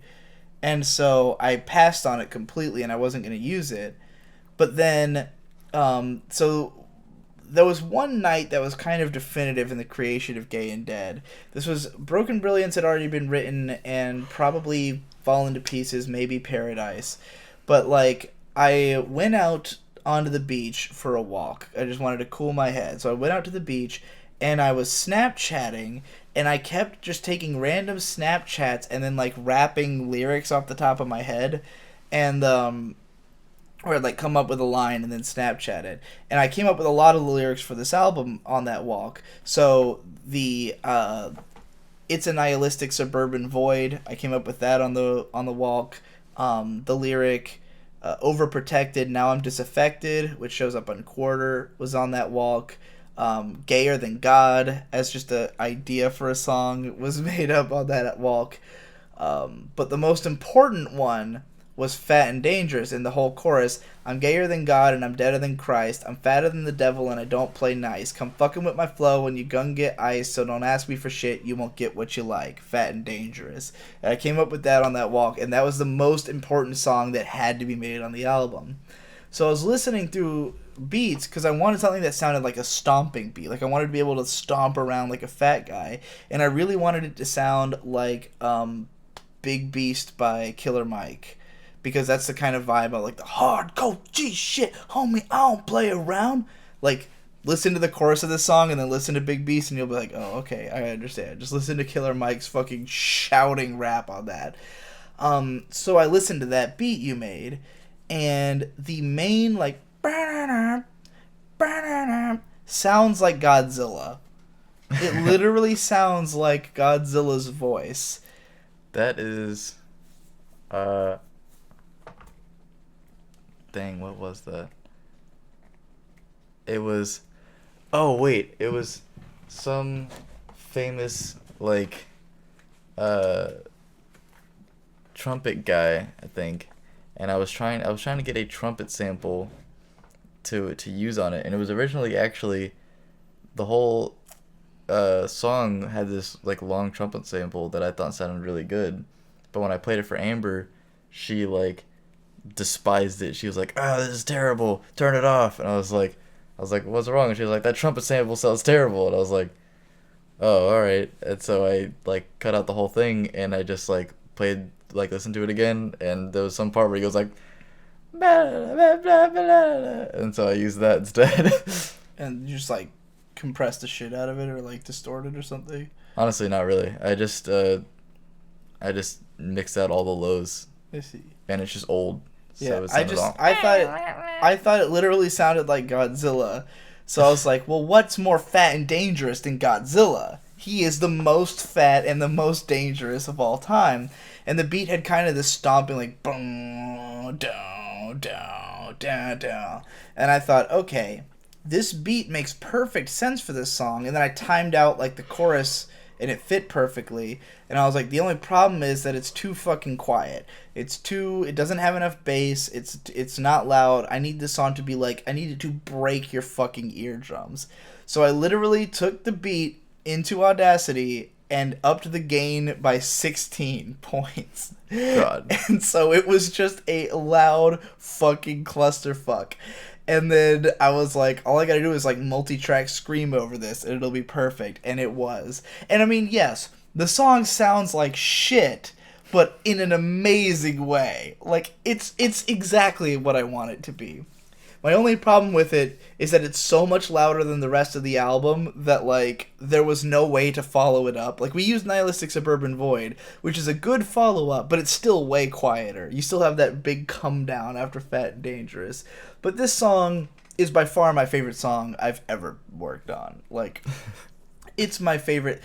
The hook is just so fucking perfect. It is the most me thing I've ever written. Like, nobody else could have written this hook. This is purely me right here. Are gayer than God and deader than Christ. Yeah, I mean, it's got the gay and dead in there, and it uses it as perfectly as it possibly could. I just love the whole religious apocrypha of this idea that, like, I am greater than all these religious figures, but greater by way of being gayer, deader, and fatter. You know? Like, it's perfect. So, okay, the lyrics of this one.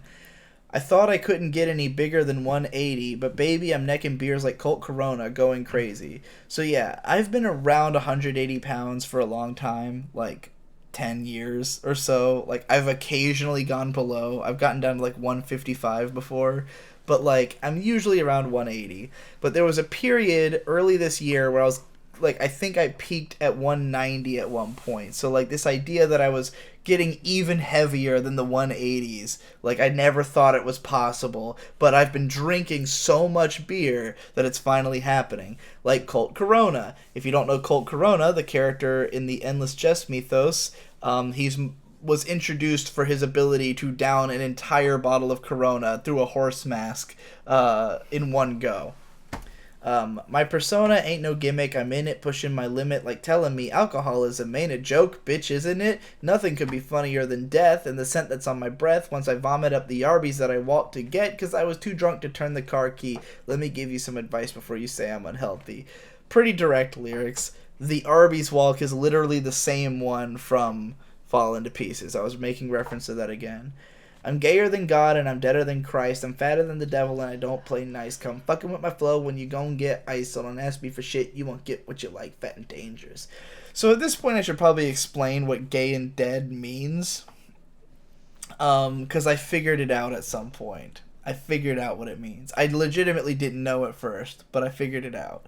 And I've been explaining there was no actual meaning. No, there's a meaning. So basically, being gay in this context is sort of just being like almost neurally atypical, like something that is recognizable. You understand? It's just like, okay, a gay person. You understand what a gay person is. What the heck is a neuroatypical? I want to. All right, die. let me explain. You understand what a gay person is, right? Yeah. But, like, you would not consider being gay to be normal. Like, it's not what most people are. It's, like, even though it's something that's natural, and it's something that's just, like, what that person is. It's not like they tried to be gay. They're just born gay. And yet, most people aren't gay.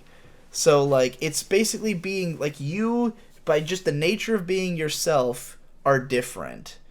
And that's the kind of the way I see myself. Like, just by the nature of being whoever I am, whatever I happen to be, just happens to be something that's completely different from what most people are. But recognizably so. You know, like, you get... You're pulling meaning out of something that I don't think you really meant. Well, and then the dead part is just about being dead inside. And, like, this feeling of, like, doneness with whatever you're doing. Like, dead as in... I no longer want to be living the way that I have been, or like that, or that this has left me feeling like a husk, like I'm done with this. So to be gay and dead is basically to say, like, I am far removed from society and I am far removed from enjoying whatever position I'm in, you know? But, like, there's also an element of just embracing that fact of being like, yeah, this is how it is and that's fine, you know, which is like kind of the theme of this album, is this idea of like embracing your gay and deadness and just being like, yeah, I have the broken brilliance, like I've died inside and now I get it and I know how to live this way, and like it's not really a struggle. Like, on Bedroom Bedrock, it's more of a struggle. On songs like, you know, Waves at Dawn, where it's like, what do I do? On this album, it's like, I know exactly what to do. I just have to sit around and be gay and dead. You know, like, this is... I've resigned myself to what this is. So, that's kind of what gay and dead means, and that's the theme of the album. That's why the lyrics are so kind of goofy and unhinged, even though they're self-effacing. It's like, you know... I've gotten so weird that there's no explaining it anymore. I just am this way, and there's no coming back, you know. That's kind of the idea. So anyways, continuing with the lyrics. Fat and dangerous, gangrous and bloated, overloaded on malt liquor, getting sicker, but I own it. Don't need you to condone it or phone it, just run far away. Now, what I meant by phone it is, like, you don't have to call a help hotline or anything. Like, don't try to protect me. I'm fine. Just run far away, 'cause I'm stomping through today on whatever's in my way. Till the day I'm well laid and well paid, I'm gonna stay fat and dangerous and strange and abrasive with pain. Got no shame, that's my game, and I'm playing for keeps. You'll never have to look up if you want to be me. So yeah, basically, you don't need to look up to me because I'm not above you, I love that line. But yeah, so the well laid and well paid. At some point early into the development of Gay and Dead, I decided that the album after it would be well laid and well paid if I felt well laid and well paid at the time. Shockingly, I achieved that feeling way before Gay and Dead was over, and thus the rush to finish Gay and Dead began. So basically, as of like the end of, May, towards the end of May, I started to feel well laid and well paid, and I was like, I can't finish Gay and Dead after, like, basically after I move out of here, I won't be able to do this album anymore. Gay and Dead had to be done before then, and you were producing too slowly to get it done, so that's why Blind Skywatcher had to do the rest, because I was like, this has to be done soon, because I can't write this under different emotions. So, yeah, but Well Laid and Well Paid is the planned follow-up album. You may have noticed I'm always sowing the seeds of the next album in these things. There's always hints of where this narrative is going. All of these albums are part of the same storyline. This is like Coheed and Cambria. They're all the same story. All right, so then we get into, after the chorus, the Danny Brown part, which this part. This is also, like the part where it changes. It's again just like falling to pieces. Where I was like, I'm trying to make songs that are just like completely changed for the second half, and then I just added in the bass part again because I thought it sounded cool. So this bit, I legit thought, like, I've done Danny Brown-esque flows all over the place, but at this part I was just like, a Danny Brown feature would make this song. Like, if he actually rapped on this song, it would be perfect. But I can't get him, so I'm just going to imitate him as closely as possible. So this is not just me doing a Danny Brown impersonation. This is literally meant to be a Danny Brown feature on this song.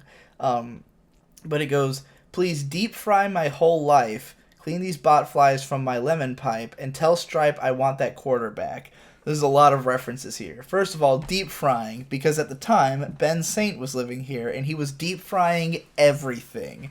Ben Saint got obsessed with deep frying, and all he ate was deep fried chicken and other shit that he could deep fry.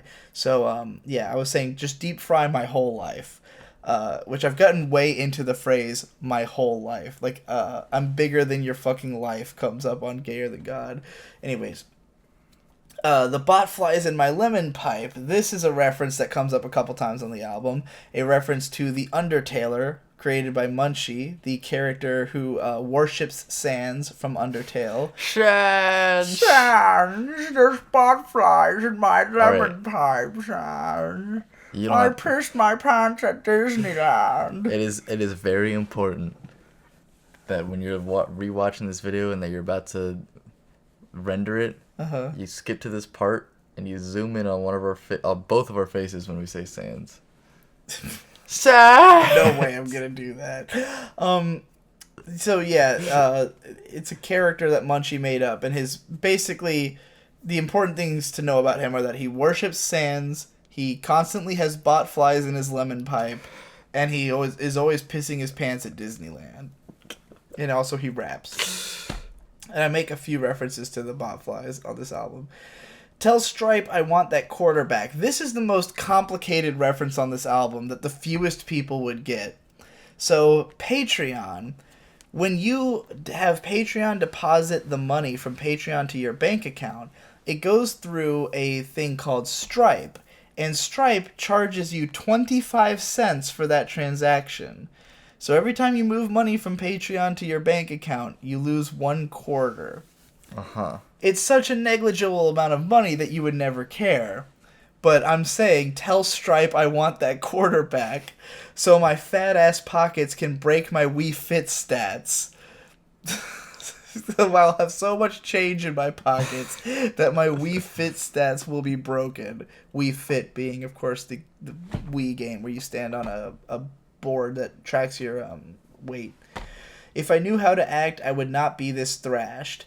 Why ain't flasks of reasonable size? So this is in reference to the Dick Show, where Dick Masterson was going on this whole rant about how flasks are too small to matter. Because, like, if you take a flask with you somewhere, you're going to have drank the whole thing by the time the car ride is over, because they're fucking tiny.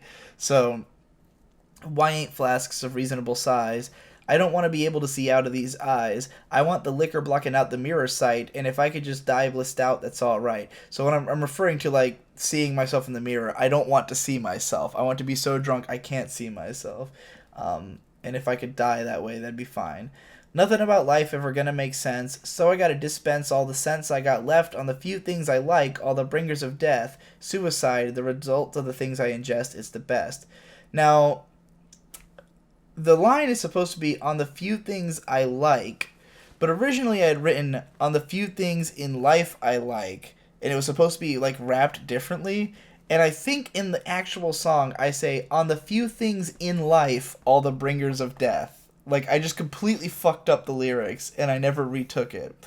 So, I'm pretty sure I say, all the few things I like, all the few things in life, all the bringers of death, suicide, the result of the things I ingest is the best.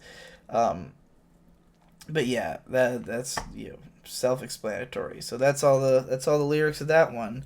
And that's all the songs you did on this album. Yeah. Yeah. All right, so next is Freak Power. Freak Power. Freak Power is actually great because it's a terrible song. The song I sampled is a terrible song. It's called Dreadlock Holiday by 10cc. And it's like this really corny, like, white person reggae. But I loved the vibe of, like, in the little 2-chord progression was really cool. And I was like, this would make a great, like, old school, like, hip-hop beat, I was going for kind of a California sound, it was really, I was really happy with that one. And then he was like, I want to do a thing with Hunter S. Thompson on it. Yeah. So. And, yeah. Oh, and the record scratches. Yeah. Yeah, he had me do the record scratches, which is, I think, the first time I've done those on a record. This one was called Fear of God on your upload. Yeah! And it had an awesome, like, picture of a guy screaming and shit. And yeah, I put, like, 2 seconds of thought into the title and picture of every one of my beats. I have no idea what Fear of God means. No, it doesn't sound like it I in don't the know, beat. I felt it. It's a great title. But yeah, so he had Fear of God, and then that's another one that I just heard. I heard when it came out, and I was like, I can't not. Like, yeah. That was such a good beat. Like, there was no way I wasn't rapping over that beat as soon as I heard it. Which, I mean, the thing is, it's very different from anything I've rapped over before, because everything that Shade makes is very out there. It's all, like, extremely digital, extremely FL Studio, loop heavy, and, like, even when he tries to make something a little bit more classic, like on... Failure. Or even on Broken Brilliance, like, it's a little bit more classic, but then still weird as shit, because it's got, like, video game noises in it. Freak Power is the first thing I've been on that's, like, just a straight-up old-school hip-hop beat. Right. But it's so, like, glitzy at the same time. And so when I heard it, what it reminded me of was Sour Soul, which is the Bad Bad Not Good X Ghostface Killah, or even just, like, 10 Reasons to Die, is that what it's called? The other Ghostface Killah album. Yeah, I don't know. I don't remember. But yeah, I thought it sounded like a Ghostface thing, so I wanted to do a Ghostface verse on it. Right. And like on Sour Soul, most of he's got these lyrics like "cleanse me, cause it don't with my myself," and like I don't know what the fuck I'm doing right now, but he's got this flow that I kind of wanted to copy and like have this violent like in your face, I will fucking stab you kind of atmosphere to the lyrics. So it goes. What y'all motherfuckers don't recognize is that I'm terrified, marginalized, to ride in the line and just waiting to get pushed. Woo! Yeah. So you're awesome. The only actual ad-lib that made it on the record. And it's the worst. We tried to there are so many points over this week making the second half of this record where we tried and wanted to add ad-libs, but they're just so unnatural. Yeah, the woo isn't even meant to be me. It's supposed to be like someone in the background going like woo, hearing it, but you can tell it's me. Yeah. So, yeah, and it was supposed to be fucka. Like the way I wrote this is it was supposed to be it just waiting to get pushed fucka so I could push back like that. Yeah. But like I couldn't do this whole rap without taking breaths. Like This is like the longest period with no breaths on the album. It took a lot of takes to get this down. Like I had to retake this over and over and over again. And but anyway, what inspired this was that there was this anime blogger who had called me out in a big way in a video, but like as a total asshole and like not willing to explain himself, just like making fun of me. And this is a guy I kind of look up to a little bit, but or just an older guy who's been in the community forever. And I was like really pissed off. And we kind of gone back and forth. And so a lot of this is like my feelings towards people like that who like talk down to you and stuff like that. Or like, give you shit for not being like, the stuffy cool kids, like. All disaffected and shit. Yeah. So like, I was pissed off about that. And I wanted to explain this idea that like, what people don't realize about me is because they see like me as like a big famous guy. Right. But I've never felt that way. I've never felt like someone who like has lots of like power. You know, I feel like an outsider. I feel like I'm like a misunderstood person who has to defend myself.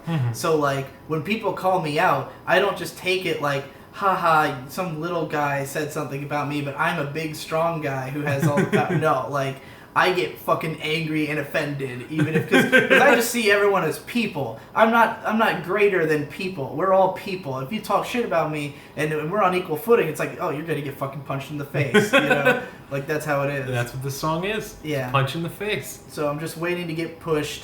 I like the idea of being marginalized till right on the line. Like you know, it's like a literalization of the idea of being marginalized. So I can push back harder than y'all ever thought to attack. So, like, yeah, you guys didn't even think to come at me as hard as I'm going to come at you, you know? I'm ruthless with no tact, just a wildcat with enough fat for the blowback. So know that when you come at me, I'm on edge with a honed edge that is bone dense, and I'm no friend to a punk ass with nothing but sass who scoffs at the crass, some upper class wannabes, haughty bigots with no zazz. So, yeah, this is where I'm calling out people who yeah, they think they're cool, they think they're above it all, and because you're crass, you're not like oh, you're just a crass, you know, you just say fuck a lot and you're not worth listening to, like kind of thing. Like, nah, motherfucker, I'm gonna come at you, you motherfuckers, you haughty bigots with no zazz. It's like a Jesse lyric. Yeah. I'm classically trained in fucking your brains, which is just, I wanted to get the phrase classically trained in there, and and that rhymes with it, and it sounds cool as shit. Totally. A lord of the strange, deranged, and the fucking insane. I'm changing the game, so put some damn respect on my name, or get flamed when I'm fed up with the train of cliches. So yeah, I just thought that the phrases, I'm changing the game, so put some respect on my name, or get flamed, I just thought those were all like very cliche rap lyrics. So I'm like, you know, when you're gonna get flamed when I'm fed up with rattling cliches off at you and decide to come flame you, you know. Condescend to me if you would like to swallow your teeth. That's a very. This is where I get into like the super, like this particular quatrain or whatever is very, very Ghostface Killer. Condescend to me if you would like to swallow your teeth. I'll keep this brief. Go fuck yourself. Let it breathe. Try to big league me, and I'll go straight to the big league, by which I mean a baseball bat to each of your knees. That is something Ghostface would write. Totally. That's how it goes when the freaks get mean. Drop the pig's blood, and it's death by CDs. That's a reference to Carrie. Yep. I think Carrie 3, she kills a bunch of people with CDs. So dropping the pig's blood is what they did to make her a fucking psycho killer. But, right. You're a disease, and I got the antidote. It's a goat-headed man with a knife at your throat. That's freak power. And yeah, I was just imagining myself as a goat-headed man. Somewhere I still have the original file you sent me. Freak power. And he sent me like a bunch of stuff just miming the types of rhythms he wanted to hear in the scratch part. And it was so good I almost just put it in the track. I would have if you hadn't been able to scratch. So I immediately wanted like this freak power, freak power, and I sent him like a track of me doing that. Yeah.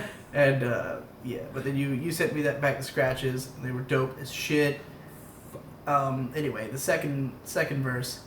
Every single person who has told you that you couldn't lives in fear that you'll achieve the things in life they think you shouldn't. So that's a direct quote from the original Get Action, the original song called Get Action by the Delgados.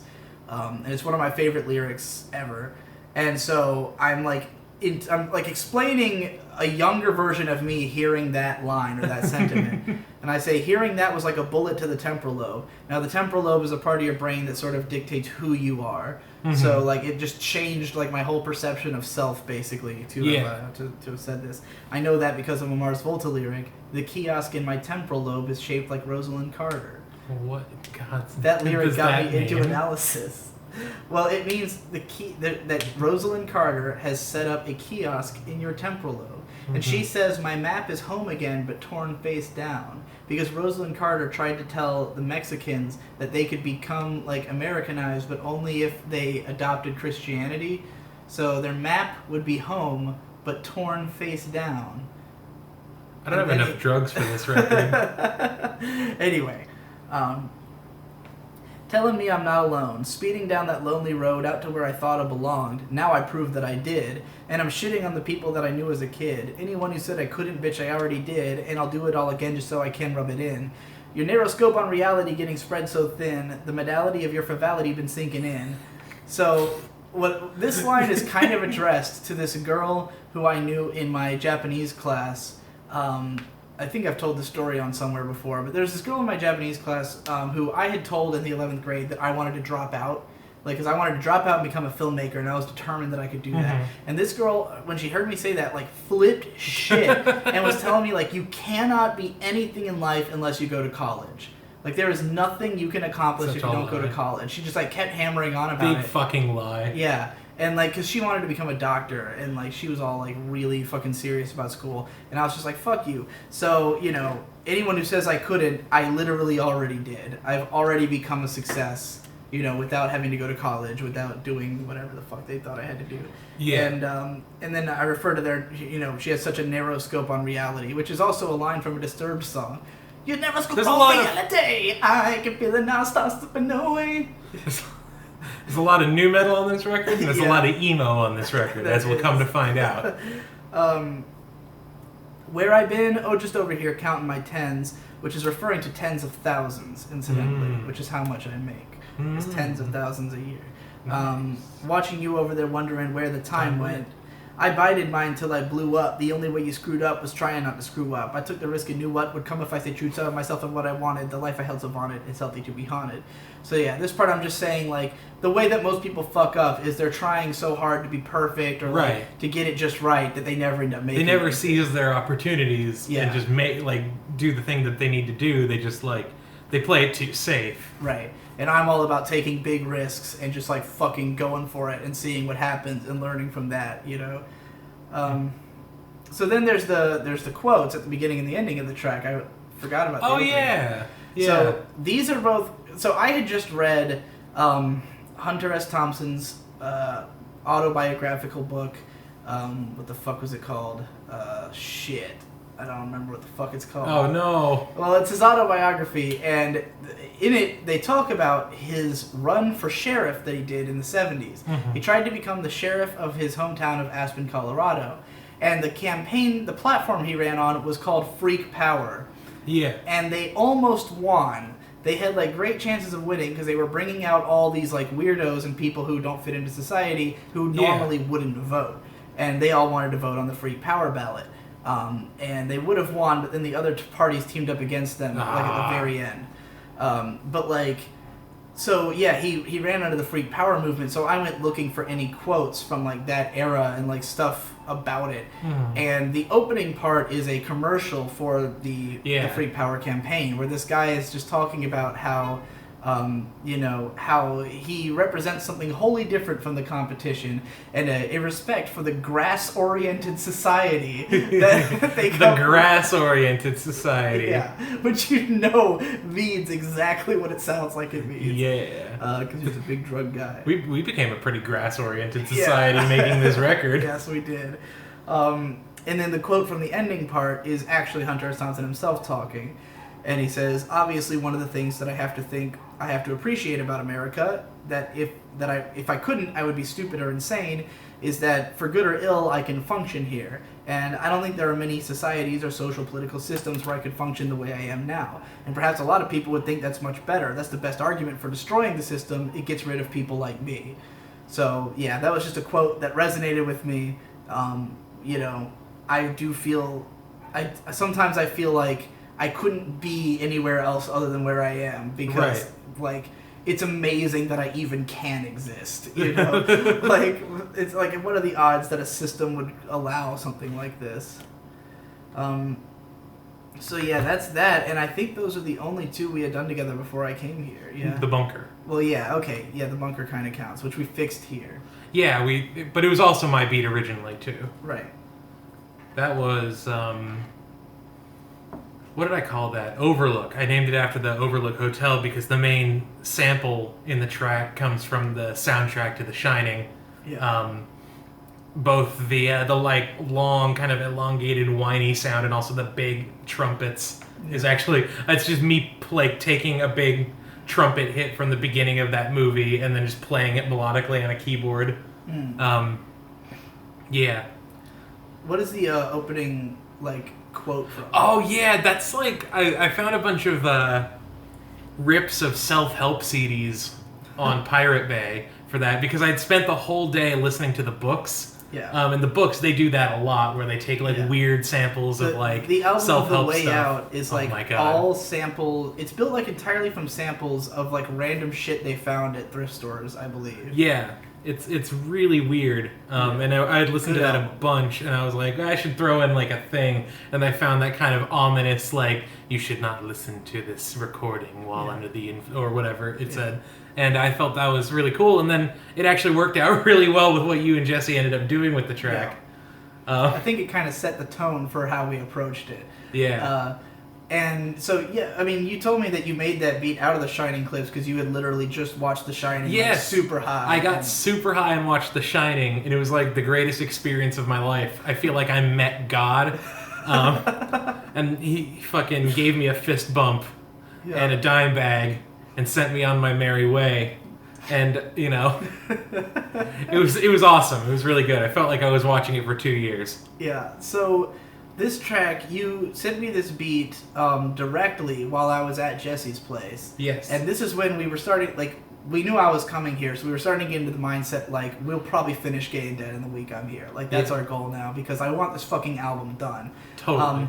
Because the thing is that in my travels, and I've been traveling around for about a month and a half, the first place I went was to visit this girl who I met online, and I ended up falling in love with her immediately, and like, so I was completely out of the Gay and Dead mindset. Yeah. Like, and I was like, oh god, like we can't finish this album when I'm feeling like this, but thankfully because I'm still traveling, I won't be around her a lot, and so like in those times, I'll be feeling like extra gay and dead. Yeah. You know. Well, I imagine you felt pretty gay and dead when you first woke up on Jesse's floor. Yeah. Like, well, see, that's dead how we, from the world and the shit rot. Yeah, the shit in rot. his basement. So like after going to my girlfriend's place, I'd gone to Best Guy Ever's and then Endless Jess's place, and the first night. Like, I got the beat from you, I listened to it that night, then I passed out. Woke up the next day and my throat was completely closed because the shit rot of his basement. Yeah. As you described it on Twitter. So, his basement just has a lot of dust and mold and stuff, and I slept on the floor, so, like, yeah, my throat hurt all day, and I was like, okay, this is the perfect Gay and Dead feeling. Yeah. And then I was listening to the song, and I was like, you know, with my throat all closed, I could just get this, like, gross rasp and just do, like, you know. Living in an underground bunker. Yeah, so an underground bunker obviously is Jesse's basement. It's just literally the basement. Yeah. Junkers come here. This is a weird line. I have no idea what the fuck it means. Junkers Come Here is the name of an anime movie. And the movie is about a dog named Junkers. And it's like a cutesy kids movie about like a girl befriending a dog. It's called Junkers Come Here. What? But I love that phrase so much, Junkers Come Here, because in my head it sounds like junkers, like people who take junk out and throw it, or like people who scavenge for junk or something. Yeah, and they come here, meaning the bunker, because it's full of junk. Yeah, so junkers come here, and don't feel like I'm telling junkers to come here, and don't fear the queer shit living in my basement. Drink another beer slick, take a lick of my stick, let me come inside real quick with my bruised dick.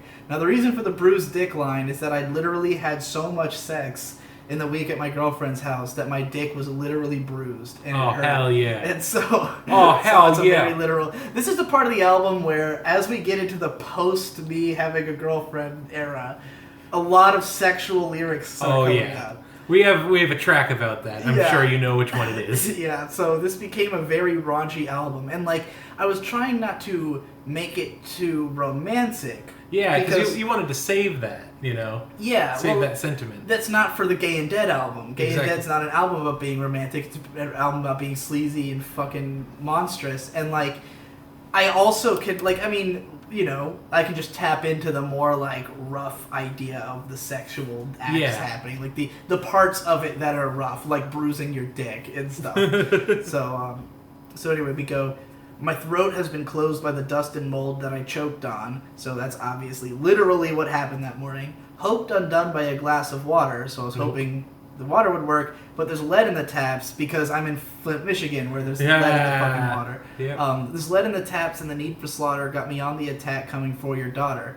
So now this is also in reference to my girlfriend because I was, like, I'm planning to move in with her by this point and, like, just sort of snatch her away from her family. Right. So I say, take her out to my shack and then buy a ring to bind her to me for all time and being, and populate her womb with my demon seed to propagate my sick and evil species. This is a very grotesque way of describing that I'm just going to marry your daughter and have kids with her instead of, you know, like, but it's me. It's me. God, this song a is man like me. This song is so ridiculous. Like, yeah, and this is also very Endless Jess inspired because, like, not only from his raps, but like this way of presenting myself is very based in this stand-up bit that he did once called dating women, and it's about like how insane it is that women will like go home with men who are all beasts who will probably rape you, you know? Yeah. Like they're all just hideous monsters, and like the way he describes himself, he's like, with me, with a man like me, you know, and he talks about like farting on her head and passing out and how he's Pumbaa, and it's a fantastic stand-up bit. But that's sort of what inspired the feeling of this. Then I get into straight up 666 Mafia influence here. Because I love this bit. I've been listening to a lot of 666 Mafia lately. I particularly can confirm. their first album, or not their first released album, but like this thing called Underground Volume 1, which is a collection of all their early tracks. And like, if you listen to that, you will understand that Lil Ugly Mane and Denzel Curry are the two biggest fans of 666 Mafia in the world, and their whole sound is ripped off from it. But so I go, I am the disease infecting the system, spreading an illegal strain of dark wisdom, training your kids all to be just like me so that I can lead them into purgatory. Do not speak of me, bitch, I am too potent. Try to quote me, motherfucker, you'll choke in. Cough at your soul, now it's riding the boat down to where the ferryman leaves all the jokes, damnation. Hell yeah. So that's just a bunch of dark sounding shit. Yeah, it's like in the vein of 666 Mafia. Just super edgy fuck. Yeah. Some edgy fuck on the track. I don't think I've actually fully read through Jesse's verse on this yet, because we just produced it yesterday. Oh my god, yeah. We just received it yesterday. So he says, laying on my sick cot, in the pit, got shit rot, which shit rot is a phrase that you came up with on Twitter the other day to describe his room. Yeah. Which means, because the thing is, when we were sent this in Jesse's room, within like, we just put on the song and then like just played it on repeat, and within half an hour we both had fully written verses, and I recorded mine in Jesse's basement. Yep. Which is recorded both with the microphone and with the laptop built-in mic. And they're blended, and it's got the super kind of gritty sound. Yeah, that which is works why really there's nicely. that in there. And so we both had written our verses, but then the one that Jesse sent me is in no way the verse that he wrote at his place. Like, he's definitely rewritten it, especially since he got the term shit rot from Twitter the other day. In my soul's butthole and my dick clots. Oh, here Blood we go. till my thick cock sore and engorged, but you heard it all before in that Rotten lore. So, yeah, basically he seems to have realized that he was using the same rhymes from Rotten, and so he's made reference to it. Sick bars, radioactive SARS. So, yeah, obviously the bars themselves are literally sick. Yeah. Probably a reference to his video, Sick Bars, and where he delivered sick bars. Oh, yeah. Good bars, video. radioactive SARS, stars. I think radioactive SARS is possibly a reference to Clerks. I don't remember what disease they had in Clerks, but it might have been SARS. G-virus, better hide all your relatives. Well, that's a Resident Evil reference. Yep. Pestilent, I'm infecting them. All your best friends and all the rest of them. I'm toxic and I'm pissed off, got a sick cough, and to rock your cock is my master plan. Put your headphones on your ball sack. You need a small rap for your fat chode, and I wrote that. Slow clap for my sap, broke back Splash Mountain. Broke back Splash Mountain. What the fuck? Filling his sack with my saplings, count them. Now I'm everybody and I'm everybody's problem, which is the greatest line ever. But when he says, you're filling your sack with my saplings, I wonder if that's how he got onto the Baby Groot kick that begins later into this. So the chorus repeats. And so originally, Jesse had written like 2 16-bar raps when we were listening to the album together. And so there was enough space for 2 more 16-bar raps. Yeah. But I didn't want it to be like all him for the whole back fucking part of the song. The thing, So I was Get like- Action. Yeah, exactly. So I was like, I'll throw in my own little bit and then let him take over from there. So I just do in some like really, I just wanted to get my yo voice on there because I thought it would Yeah. fit. It would sound good as like a horror thing coming out of the beat, like a spooky guy. Oh yeah, it's on like the it's back totally end, you know? horrorcore sounding.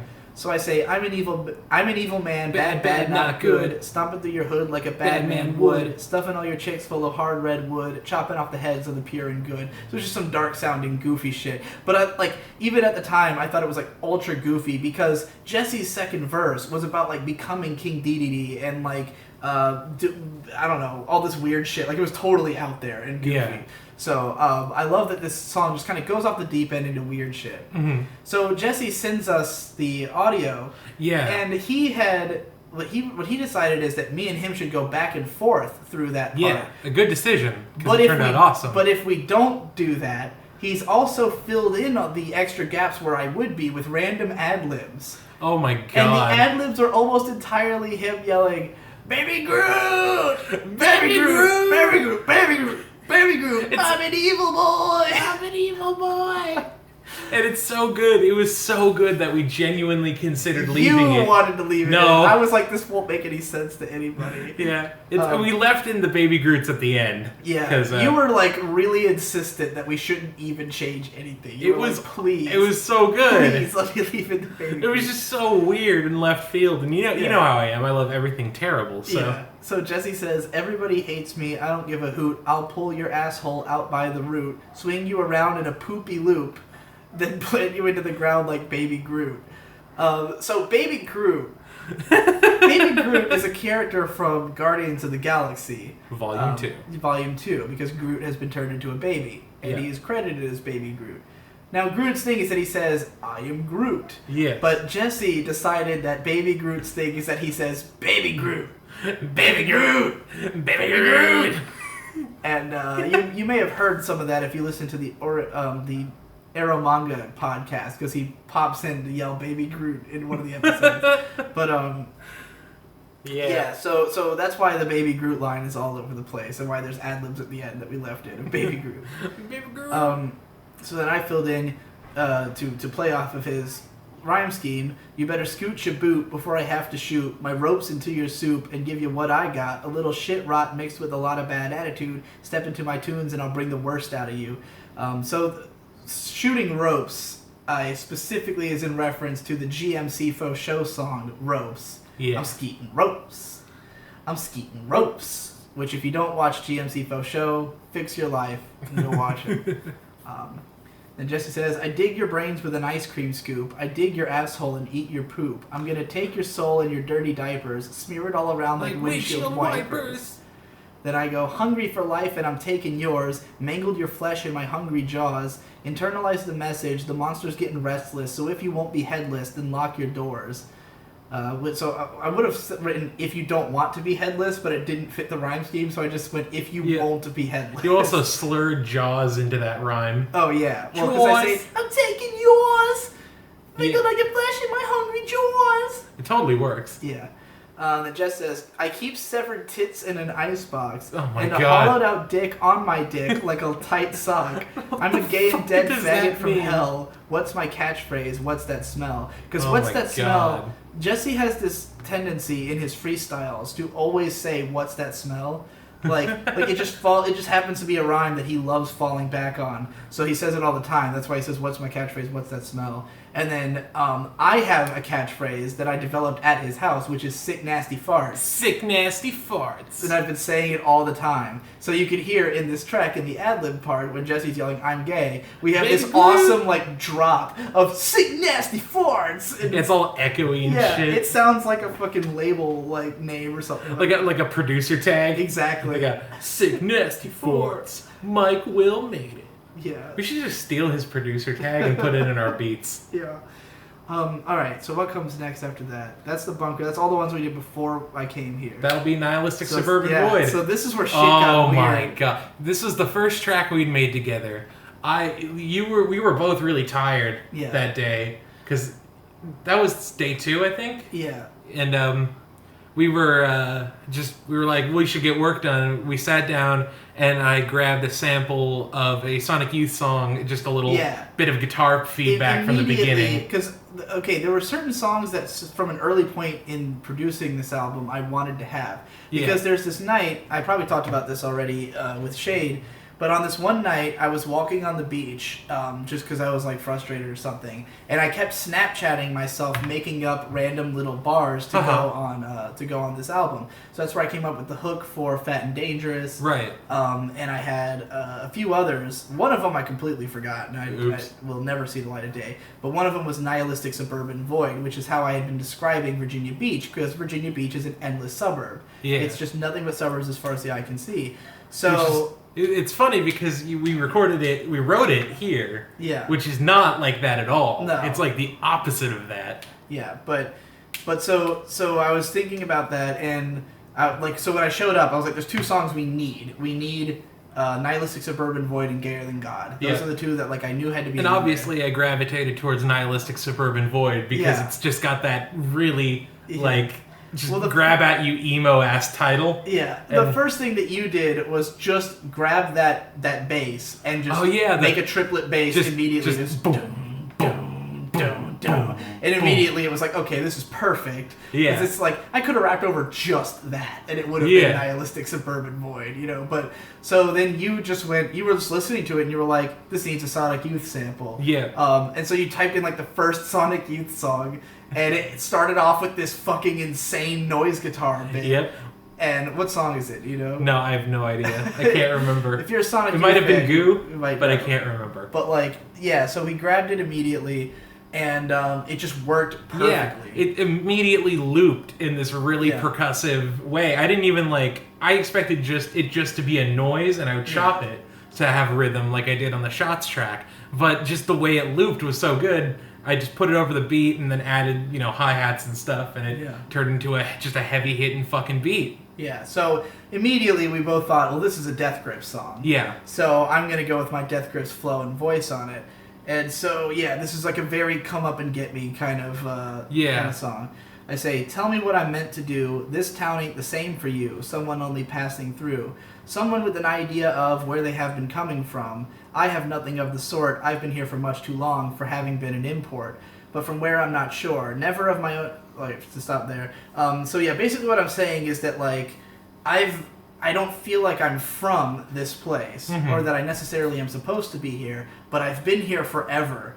And so I understand this place. And so when others pass through, they might see it as like, oh, this seems like a cool, this and this. And I'm like, but when you live here long enough, you get it, you know? Yeah. And I've lived here long enough to get it, but I'm not sure I'm supposed to be here. The here being Virginia Beach, where we're not right now. Exactly. We're in Beaverton, Oregon, but whatever. But, like, I know I'm not from there, but I don't really know where I'm from, because it's not like I'm from, like, I was born in Oakland, California, but I have no memories of living in California, so, like, where am I an import from? I don't really know. I might as well be from Virginia Beach, but I don't feel like I belong there, you know? Yeah.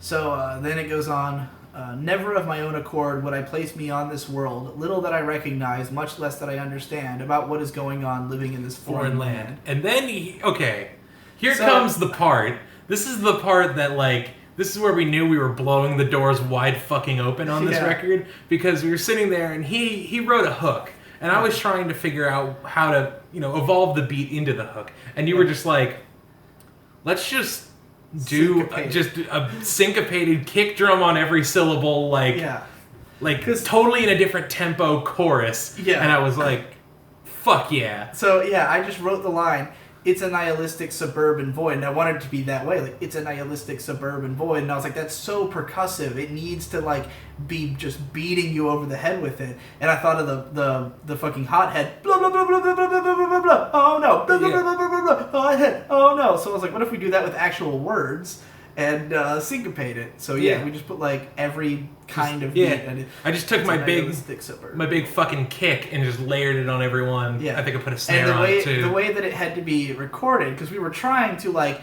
just insert a beat on each line, but it was too much of a problem. So instead, I put on headphones and just clicked a key along to my... Yeah. So it's literally me going... It's a nihilistic suburban boy, flip a coin to decide the meaning the void. It turned out really good, actually. Yeah, it sounded great. We had to like reorganize a few notes, but it was alright. The lyrics are, it's a nihilistic suburban void, flip a coin to decide the meaning devoid, there is no reason not to be paranoid, you cannot build on this, it must be destroyed. And the line, there's no reason not to be paranoid, is kind of a reference to Hunter S. Thompson again, because he has this whole idea that there's no such thing as paranoia in the sense of like some like irrational fear, because all fear is rational. Right. And he, like, I guess he had learned that from his father, because, like, he sees it as, this world is out to get you, and will fuck you over if you don't take care of yourself. So you should be constantly afraid. Kingdom of Fear is the name of the book, by the way, that I couldn't remember. Oh, cool. So yeah, that's what that's a reference to. Yeah. So then, because the syncopation was so out there, it was like, well, where do we go from here? Yeah. How do we get back to the beat? Originally, in the original beat I made, I'd had this Harmer synth that was just kind of this rhythmic dance patch, and I had it like climbing up while the thing, and it was cool. It sounded like kind of like a Money Star-esque Death Grips thing. Yeah. But at some point, I fucked up my patch and turned it into this weird fucking static noise. Yeah. And that was what was playing at the end of the chorus when we first played it, so I just looped it, and you were just like, this is the greatest thing. Yeah. And then you were like, okay, what if the beat comes back in and there's a guitar solo over it? Yeah. Like, it's just a noisy guitar solo. Because like, the thing is, this song, what it reminded me of with the dip out is in the Clarence Clarity music video for Those Who Can't Cheat. There's a part in the middle of the song where, like, right after the chorus, he just has it completely cut out, and it's a sound very similar to the one that we accidentally made. But in his song, in that video, it goes on for like way too long. Like, it's really cool for a second, but then it just keeps going, and you're just like, give me back the song. So I wanted to have one, but like a brief one that just like resets your, you know, your mode of thinking. And I thought, like, when it comes back, it has to be something really fucking cool. Like, to justify having dipped out the music, it has to come back in a big way. Yeah. And so I'm like, guitar solo. Yeah. Because this dude can play guitar. Yeah. Yeah. You can play noise guitar, for sure. That's I'm a big. And that's what I did. Fan. Yeah. Is I just like, I hit notes. There was a loose melody that I was following, but it was hard to ascertain the actual key of what the samples were in, so I just kind of went with it, and I was like just standing outside smoking and listening to him listen to that part on repeat and like try to nail down the perfect guitar solo, which I think you pretty much played exactly what I was imagining. Like, right. Like was how I pictured it, you know. Yeah. That's pretty much what you did. So yeah, and then snuck some tapping in there too. So then we're like, you know, we've got the beat back, and it's like we could have had a guitar solo and then just gone back to rapping, but I was like, well, now we've had a guitar solo, so we have to kick it up a notch again. Well, yeah, I think I suggested the screaming. Yeah. And I said, let's just do a blast beat. Yeah. And then so I just took the somehow kick. Created a blast beat. What I did is I took the same kick, so it's still grounded. It still sounds the same. It's just like it's going all over the place. Took the same kick, put it on 16ths, I think, and then I also doubled it up with this weird, like, long hi-hat sound that the more it played, the more it triggered it, the more it kind of built up. Yeah. So it sounded like, you know, a drummer doing a blast beat with the cymbals, you know. But it was like all weird, and then he screamed over it. Yeah, so it was awesome. I just screamed, "When the waves crash on the shore and wash me out into the sea, you'll know by if I'm drifting back if this was where I ever should be." So basically, I'm saying that, like, because I'm about to move away and like I'm on the beach, I'm imagining that the ocean is finally taking me and just pushing me out into the world. And if I were to come back, it would prove that I always belonged in Virginia Beach. Right. That, like, you know, this is where I should have been all along because I end up back there. Then I say, "No one living here for long, not a land for standing on. Sail away now and stay strong. Do not die, not anyone." Because most of my friends kind of left Virginia Beach. You know, like they went off into the military and stuff like that. And most people don't live there long because most people who are in Virginia Beach are military people. So they're just kind of there on leave. So no one lives there for long. It's not a land for standing on. And then I tell everybody, you know, be strong and don't die while you're out there. Then I scream again, "I will go and take you with me. I will run out to the cities, out the void of gay and dead. Send me somewhere for my head." Yeah. You didn't mention, though, like, it switches back to the rap. Yeah. Yeah, it's in the middle of, like, after the first, like, screamed section, it switches back to the rap for another 4 bars. Yeah. and then back into the scream Which section. is the coolest part of the whole fucking album. And those parts like just sound so cool. And then we got to the end and we were just like, that's it. Yeah, that's the thesis. Like there's nothing more to say after that. Totally. And so we just ended it. It's a really short track. The only way I could imagine continuing it would be to just have it do another rap, like another switch and switch back. But like whatever, you get the point. Like it's fucking fine. It feels a lot longer than 1 minute and 27 seconds. Yeah, like it feels like a full song. It jumps everywhere. Like it's so weird and disjointed and cool. I was like, holy fuck, So after that, we made a much more normal song. Yeah. In some ways. Yeah. I mean, for me, it was very normal. For you, it was quite abnormal. Yeah. Because so, this was our first ever. This is the first ever official Trial of the Golden Witch high song. Yeah. And you can tell. Yeah, you can tell from the lyrics. So this is Gayer Than God, which was the other song that I had planned for the album. And the only thing I knew I wanted from this song was that I would have to point up to the sky and say, Gayer Than God. And, like, I wanted it to be a big Kanye West thing. So, like a soul sample, something that feels, like, epic and... And I found a great one, which is a song called Summer in the City. I have it written down. Summer in the City by Quincy Jones. Yeah, fucking Quincy Jones, the soundtrack composer extraordinaire. Yeah.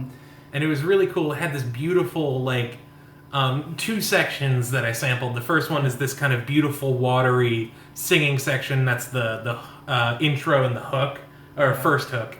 And then the second one is a little later into the song, kind of just a funky groove. Yeah. That loops. And then I doubled it up with drums from an Amy Winehouse song that I got on Rhythm Lab. I see. Yeah, just to give it more punch. And yeah, this one was fairly straightforward. Yeah. But there's also a like sub hook in there.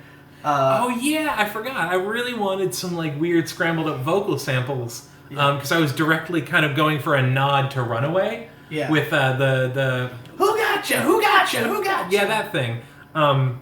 So I was looking for some vocals, and it didn't really matter to me what it was. Uh-huh. And you suggested to look up some Tommy Oliver because he usually just talks. Yeah, we just wanted a spoken word thing, and so I was like, yeah, Tommy Oliver's got lots of videos where he just like talks into a camera. Yeah. And like it just popped. I think I was looking at your subscriptions, and that just popped into my head. Yeah. And then, so, I went over to, it was the Rebel Pixels channel. I went over there, scrolled through a bunch, and I saw a YouTube video about YouTube, and I was like, well, that looks like it's reactionary enough that it will just be, there's no background music or whatever. Right. There actually was, but it faded in. So, perfect. And right at the beginning, he just said, YouTube is messed up. Yeah. And I thought, hey, that's a cool little line. So I looped it, and I did a little chop. You can actually barely hear it. But there's a little YouTube is messed up in between each one. YouTube is messed up. YouTube is messed up. So it kind of created almost like a sub hook, like a secondary hook. Yeah, because it gets stuck in your head, and Gayer Than God is just kind of a like a big like Gayer Than God, and then it just kind of goes into the hook is really just the instrumental, which sounds groovy as fuck, and it does get stuck in your head. Just not in a singable way necessarily. Yeah. So yeah, I was pretty high when I wrote these lyrics. And the lyrics reflect this. So the first line is, "I'm bigger than your motherfucking life, son," which is something I've been saying a lot lately. Like that, I've been describing things as bigger than my life. Like usually, it's really infectious. Like I started doing it too. I really started it. Like it really caught on with me when I was describing Jesse's editing backlog as bigger than my life, and that's when I was like, "This is a good phrase. I need to hold on to." So yeah, "I'm bigger than your motherfucking life, son. Flow's a little tight, hun. Let me loose you up with a couple of buds and get fun for a minute. I'm not someone who's humdrum for a minute." So yeah, I was just saying like, instead of going for a tight flow on this, I'm gonna go for like a loosey-goosey shit, Yeah. I think I was thinking about like, like a prog rock band and how like they're so tight that it's boring, Right. And I'm like, let me loose you up with a couple of buds. So first marijuana reference in a trial song there.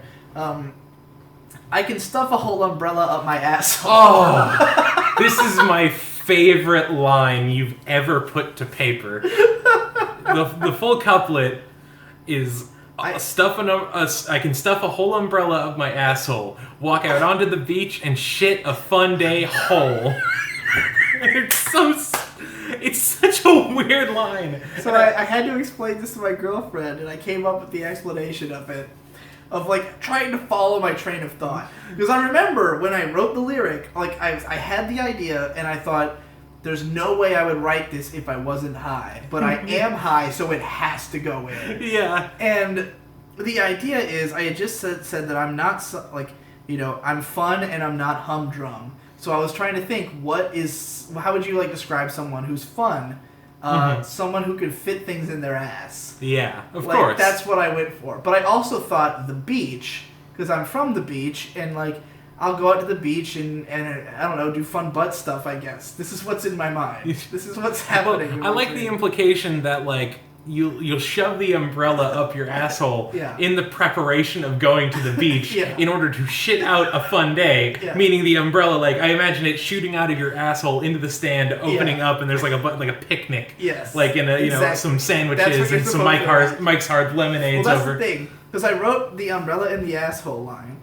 And then I realized that didn't make any sense. Why does because I wrote that individually of the next line. It was just, I can stuff a whole umbrella up my asshole, and there's no reason you would assume that had anything to do with being fun.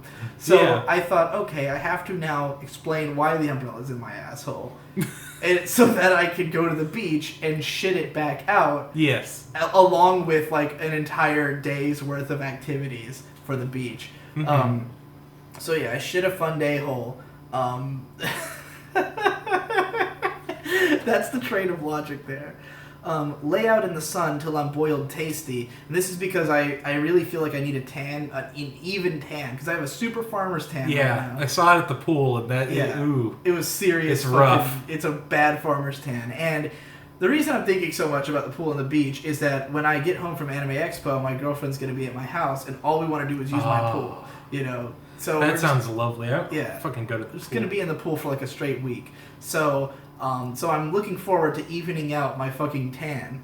And anyway, so that's why I'm staying in the sun till I'm boiled tasty. Have me in your throat, because I know you like to taste me. Just a sex line. You know you can't go veggie up on that fake meat. When you got the steak up on your plate, you want to lick clean. So I was just thinking, originally it's vegetarian, but it didn't fit the rhyme scheme, so I figured you know what I mean if I say you can't go veggie. Yeah. And I was just thinking about how, it's basically once you go digi, you never go back, is the idea of this line. You can't have fake meat again once you've had this amazing steak, Stick me in your pipe and roll me up because I'm your dank meme. I think that one's pretty obvious. I don't know why you stick it in a pipe and roll it up. Well, it says or. Oh, or. Okay. Stick me in your pipe or roll me up because I'm your dank meme.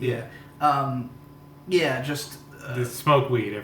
Smoke weed. And because there's a lot of reference to the idea of me being a meme on this album, particularly in the last song, which was recorded before any of these. Who the fuck is Conrad? But anyways, fuck. Imbibe on my mind and body, I'm your wine and water, beside you in your soul growing old with your heart gold, bet you didn't know that I sold. So I was just, I don't know, I'm God, so my body is wine and water, I should have been like wine and bread, now that I think about it. He's not their water, he's their wine and their bread. Well, whatever. It tracks out. Beside you in your soul, growing old with your heart gold. So, I'm just growing old with you, and I'm inside you. Anyway, bet you didn't know that I sold, that my untold bounty could be not mold. So I'm saying, I bet you never thought that I actually, can sell albums, that my product is not just mold, it's something, cool. And it's crisp and developed, even. Ooh. Blow up on my cello because I'm hella mellow yella. So this is a Lil Yachty reference. Yeah. Because Lil Yachty recently infamously has a line called, she's blowing on my cello because he didn't know that a cello is not a woodwind instrument.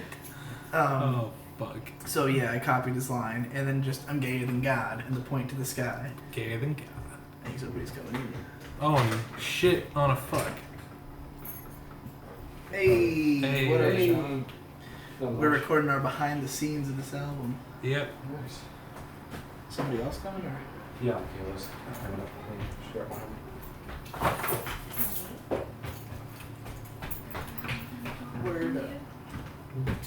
Word at. Oh, okay. Alright. Oh, okay. You say hello to the kitty. Alright, sweetheart. Can you bring those bags in front, please?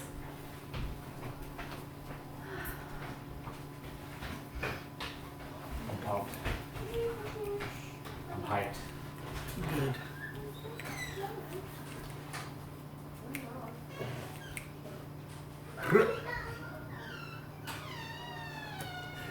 It deserves mention that the whole time we were recording this album, we kept just. Oh yeah, every time, like there was a space where we were, like just fucking around. We were just going. We didn't record it. We were actually planning on a couple tracks to have ad libs like that, but they just sounded so stupid coming out of our mouths that, like, it was pretty dumb. I think we were gonna do some of that on Daydreamer. No. Didn't work. So anyways, this is where the song goes avant-garde a little bit. Yeah, this one is this is why the song is never going to be played live, because I don't think you could do it now. Yeah. These lyrics get really difficult, particularly this first line. Can't no concept on any macrocosmic scale touch this. Which is not a line that flows at all. And it's really hard to say. But the idea See if is... you can do it. Can't no concept on any... Hold on. Can't no concept on any macrocosmic scale touch this. Like, it's so ridiculous, and, like, I honestly wonder why you insisted. Well, because it made sense. It's kind of the lyric that makes the most sense in the whole song. Because I'm gayer than God, and God exists on a macrocosmic scale. Right. So, even people on the macro scale can't touch me. But yeah, it is a fucking bizarre and hard to say line. I'm beyond your comprehension already, don't rush this. Your life's in a rut, bitch. You feel out of touch, kid. Hit this Mach 11 with me and let's get fucked up then. So basically I'm saying, hey, you sitting around bored like a piece of shit? Well, come get high with me and let's fucking throw down some cool-ass rhymes. It's pretty much all we did. And Mach 11, like, I was thinking about it, because you normally go up to, like, Mach 4-ish, like Mach 1, Mach 2, Mach 3 is like the Machs, right? The, like, speed of sound, or whatever. So Mach 11 is like way beyond, but I think the reason I thought of that is because of the line, or the words Mach 11, which is a gun. And I was thinking about the line that A$AP Rocky says in Shabo, where he says, I just bought a Mach 11 from the Dristo. I think that's why I said Mach 11 specifically. Whoa! Oh! Ah! Thank God the camera didn't fall. So anyway, like... Then I say, I don't know how to sit around bored, be nothing. I gotta be frontin', at least till the stuntin' come natural. So yeah, I'm saying, like, I just don't know how to sit around and, like, not be a guy doing a thing, you know? Like, it's hard for me to just be bored and sit around. And I gotta stay frontin' until the stuntin' come natural. Factually, I trained harder to be me than you ever practiced looking harder. So yeah, I'm just saying, like, you know, just being myself. In order to express myself this well, I've had to train at it, you know? Yeah. The true gods, they be bred, not born. Through cosmic coincidence, they transform. This is a big Frank Jaffe meme. Oh, yeah. He's way into cosmic coincidences and, like, this idea that everything is interconnected and there's, like, a grand meta-narrative and stuff. Like in his J Dilla and, what's it called? Nujabes thing, where he, like, compares them. And I think he uses that phrase, cosmic coincidence. Yeah. So I'm saying, like, the true gods are people who, you know, they happen to get great, but they get that way not from just being born amazing, but from being, like, transformed over time. Yeah. And they storm up the pearly gates with all their complaints, hollering out, God, it's time for rebates, which was originally God, it's time for reform, because that rhymes with transform. But then I'd gotten so far from that part of the rhyme scheme that it didn't sound right anymore. Yeah. So I just stuck with the 8th sound and said it's time for rebates. But yeah, I just thought it's funny because I'm referring to gods as in rap gods. Right. But then I'm imagining it like as actual biblical figures storming up the pearly gates to go kill God. And we ain't gonna warn before the shots ring out. We pushed Christ and the devil right up out of town. And now I sit firmly in control of this bitch, chilling out on the throne with my fist to chin. I'm gayer than God. And that's a big reference to God of War. Because at the end of the game of God of War, he sits on the throne and puts his fist to his chin and just sits there. And it's the coolest ending of all time. I've always been a huge fan of that moment. So, yeah, I killed God, pushed all of his people out, and now I'm in control. And then the beat just rides out. Yeah. Yeah. YouTube is messed up. You Gayer than God. And at the very end, suck my motherfucking dick. Oh, yeah. Which is kind of a reference to Chance the Rapper song, Nah Nah, where Action Bronson, towards the end of the song, just goes, suck my motherfucking dick. It's the young Randy Velotti. Queens, baby. And so I kind of did the same thing. Nice. Alright, next song after that. That was, Jeez. I'm looking at it. I think the next one would be Daydreamer, Sad Gay Boy. Oh, yeah. Daydreamer, Sad Gay Boy.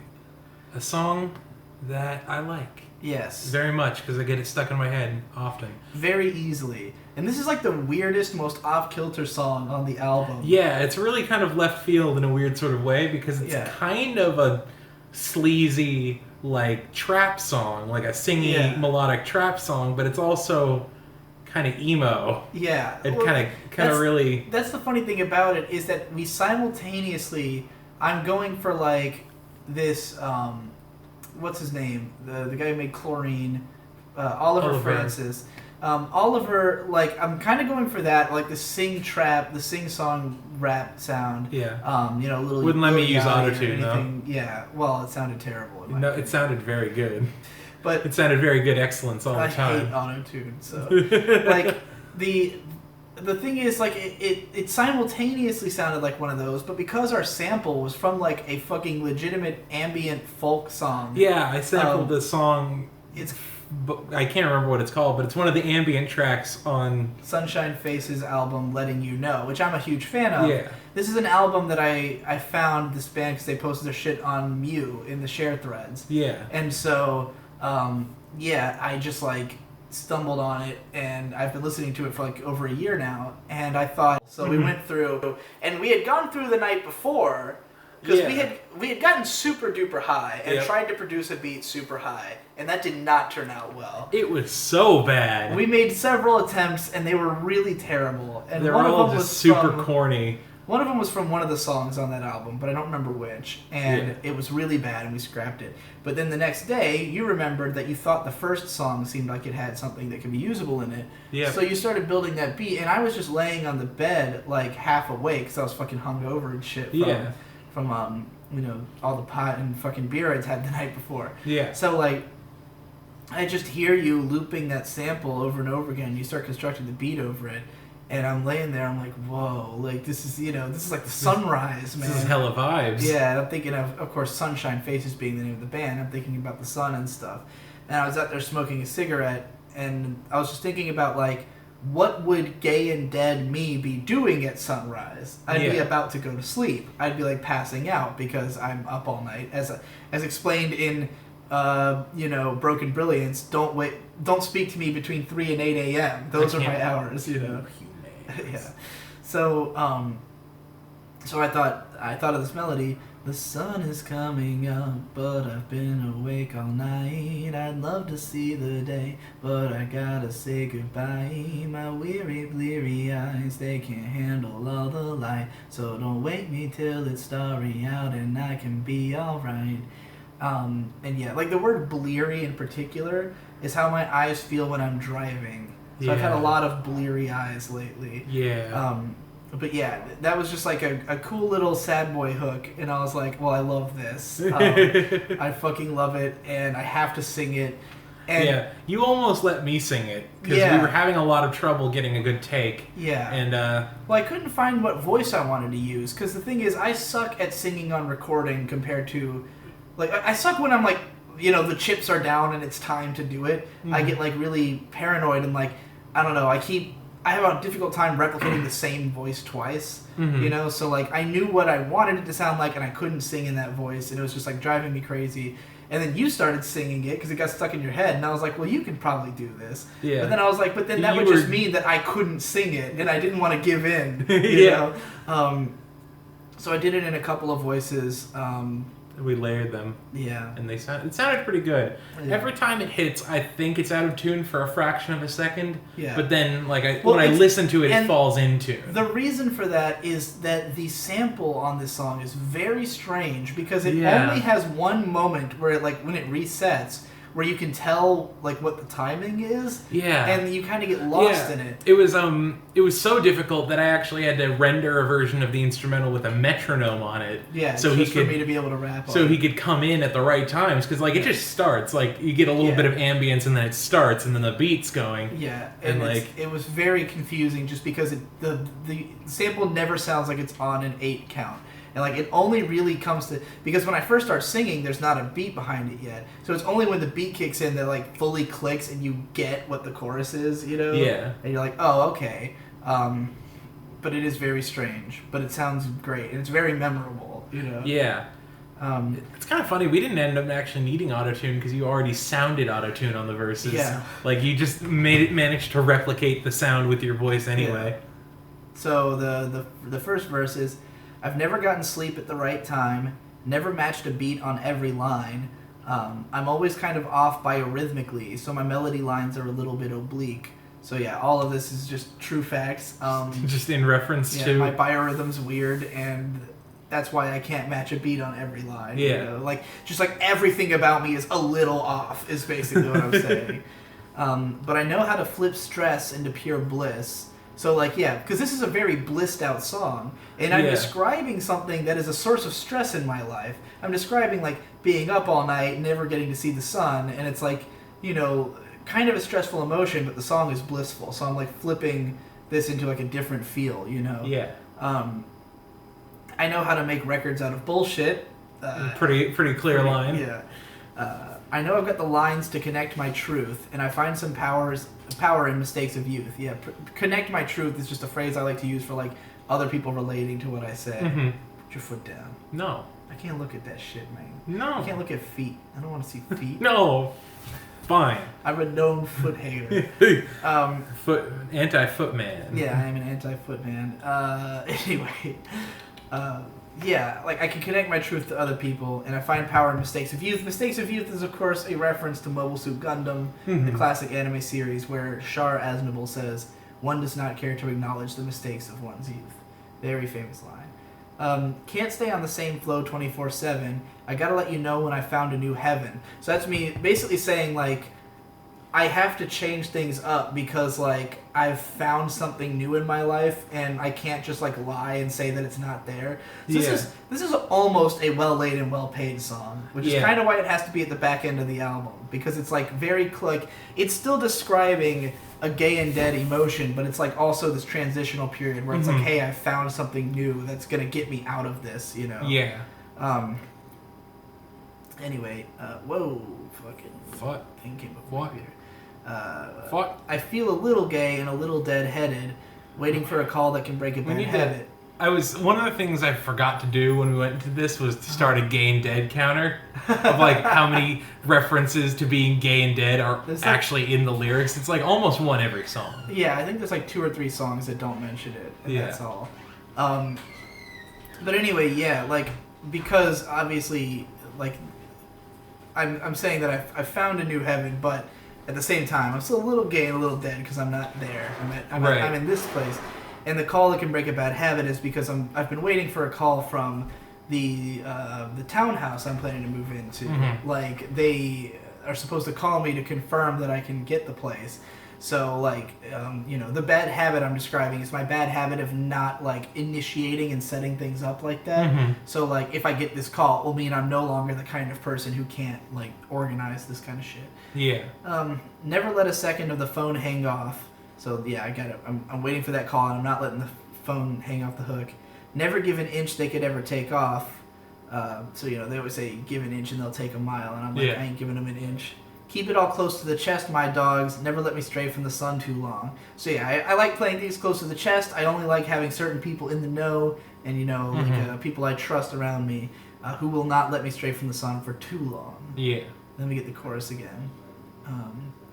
By the way, my favorite noise in this beat is the like clicking noise, like click, click, click, click, click, click, click, click.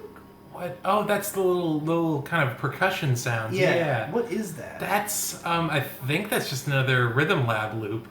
Yeah. But I just really liked it. Yeah, it And sounds dope. I wanted, I just wanted something else in the beat besides like, regular electronic drums. Yeah. Like, and it sounded really cool. I think it and really weird. adds to the shoegazy atmosphere of this Yeah, thing. it's like really shoegazy sounding song actually. Yeah.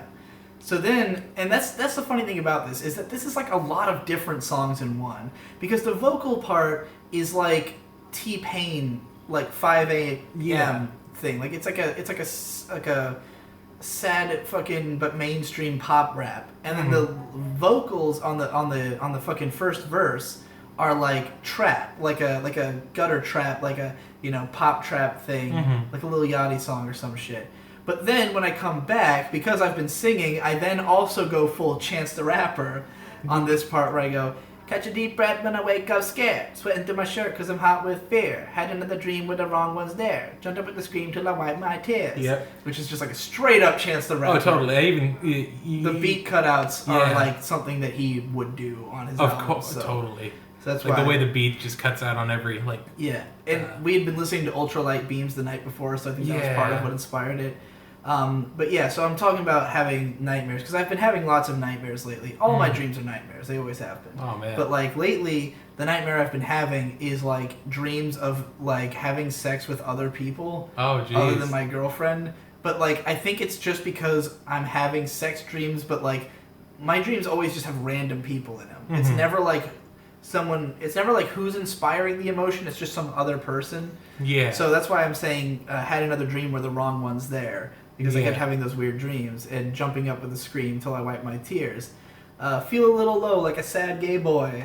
Feel a little low like a sad gay boy. So we came up with the title "Sad Gay Boy" early in this, Yeah. because we were like, we want to have a sad boy song, and it should be "Sad Gay Boy." And We so I almost wrote that didn't in. use it, but Yeah. then I suggested we put it in Yeah. parentheses after the actual title. Yeah, and that's And, when uh, I was like, yes. Yes.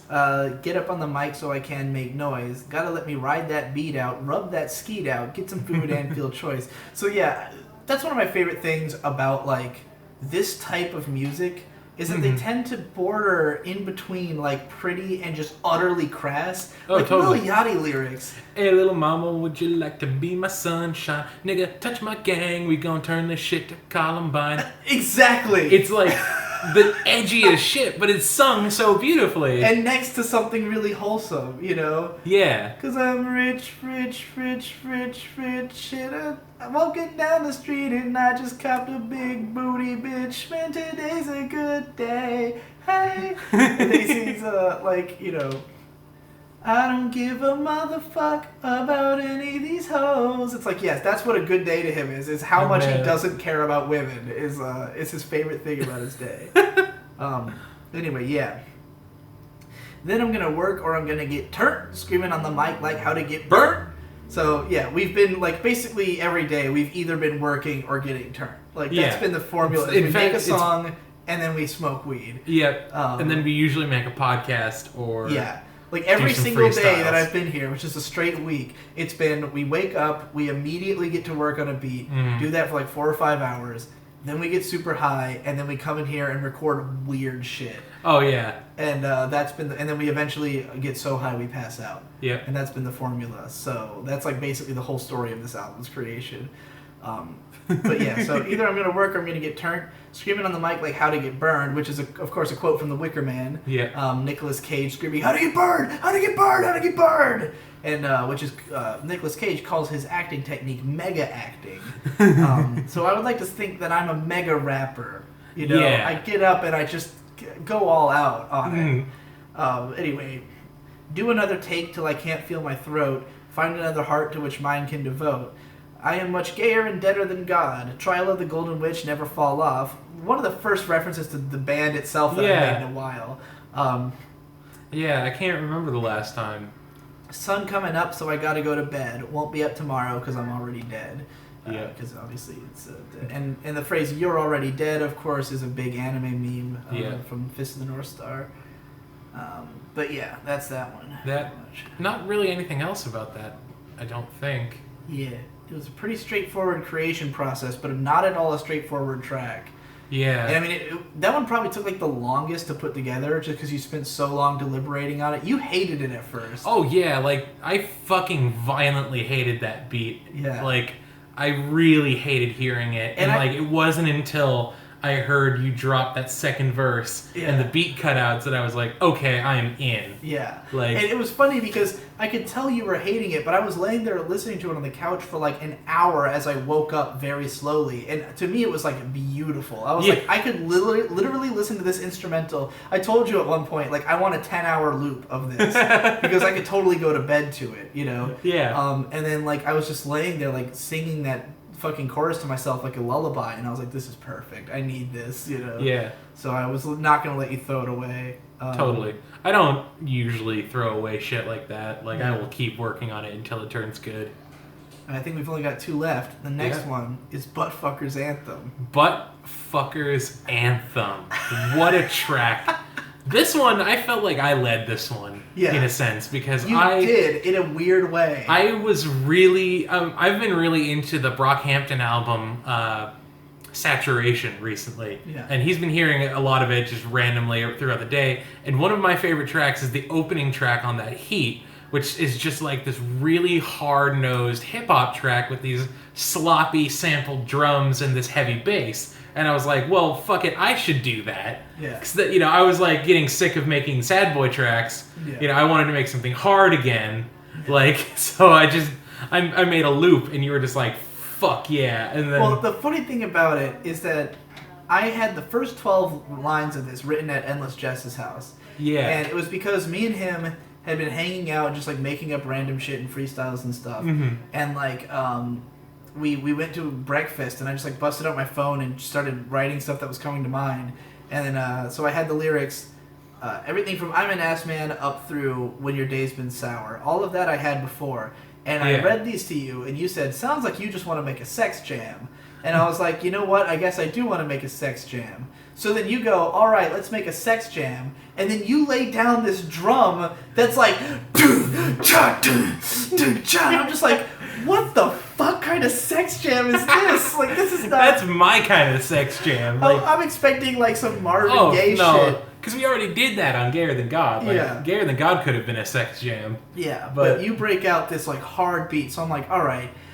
Which makes more sense with these lyrics, because these are like gross out. Well, that's how I, like, when you read the beat, I heard those heavy types of drums in my head, and I was like, okay, this needs to be like the raunchiest, like sloppiest fucking beat ever. And it is. It's a super sloppy beat. Right. With like lots of just harsh cuts between the noise. You can hear the space between samples a lot. Yeah. And it's just really cacophonous and awesome. This one, I mean, I would say lyrically it was inspired by, because when I was at Jesse's house, he previewed me this song that he was working on in Music Maker, which was about like being Oscar the Grouch, and he's talking about living in a trash can. Yeah. And so like I guess I had the line "living in a trash can" stuck in my head. Yeah. And now I've also been wanting to write ass songs because my girlfriend has a big ass that's beautiful, and she wants someone to write songs. She was like, I would love it if you wrote songs about my ass, and I was like, you don't even have to ask me. I plan to do that. So it was going to happen regardless. Because, funnily enough, before meeting her, I never considered myself an ass man until I had the ass, and then I realized I was an ass man. So yeah, this one, it starts off, I'm an ass man, living in a trash can, flies laying eggs in my dick, save me Lord Sands. This is, of course, a reference to The Undertaler, a character that Munchie made up. If anyone who hasn't kept up with their procrastinators lore might not understand this one. Oh my god. But it's a huge meme among the procrastinators, because this character called Undertaler, like 371 or some shit, and the idea is that he's this kid who's a huge Undertale fan, who worships Sans as a personal god. And he's this really down on his luck, retarded kid who is constantly pissing his pants at Disneyland, and he always has botflies in his lemon pipe. And he talks like, Sans, the botflies are in my lemon pipe again, Sans. Please help me, Sans. I pushed my pants at Disneyland. And one time, Munchie like heard one of my raps. I don't remember which one. And then he made a rap using a fucking badass beat that someone made out of Kirby songs. And he rapped as the Undertaler for like a minute. Oh my god. And it's fucking great. And I used it as the intro of a PCP once. Oh my god. But yeah, that's a reference to that character. Shut up to Munchie! Botflies in my lemon pipe.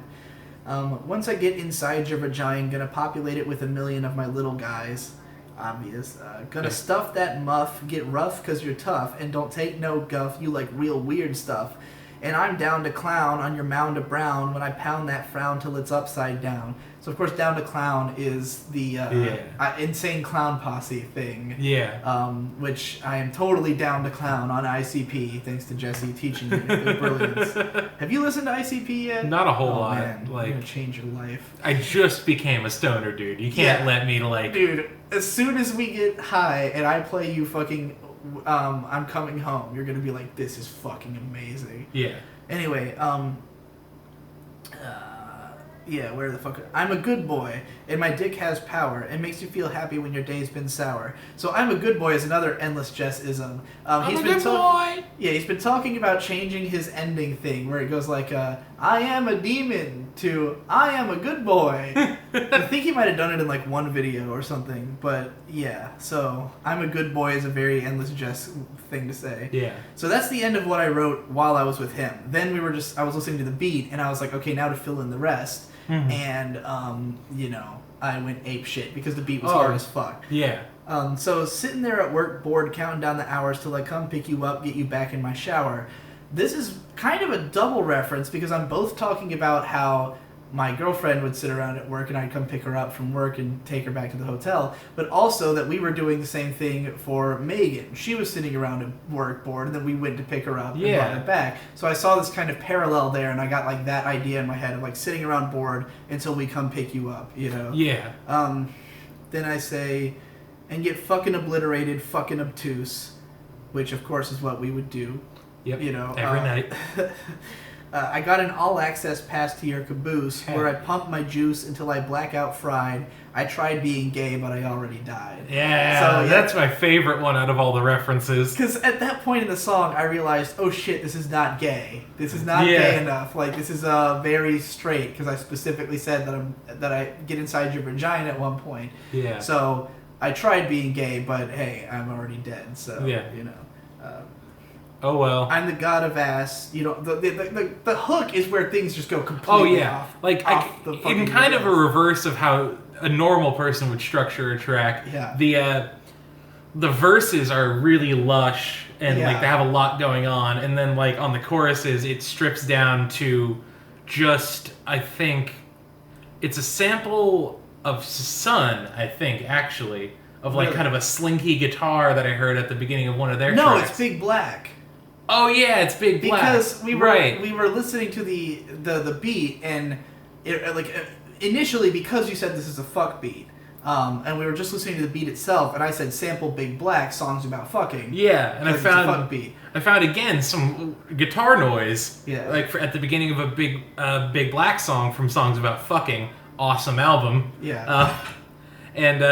Like I just looped it, and then I hit the beat. Like I just cut everything out except for the beat and and the air conditioner sound that starts off the track and plays throughout. So yeah, there's just straight up the sound at the beginning, which goes throughout, is just he turned on an air conditioner and recorded it. Yep. It was hot. And then like the main like that's just you playing on a keyboard, right? Yeah. The main bass is just me playing. I played it on the keyboard, and then recorded it in Audacity and looped it so I could use hardcore, which I don't have registered on my version yet. So if I use it, I can't open the project back up. So we used my workaround around that, and looped it, and it was awesome. Yeah.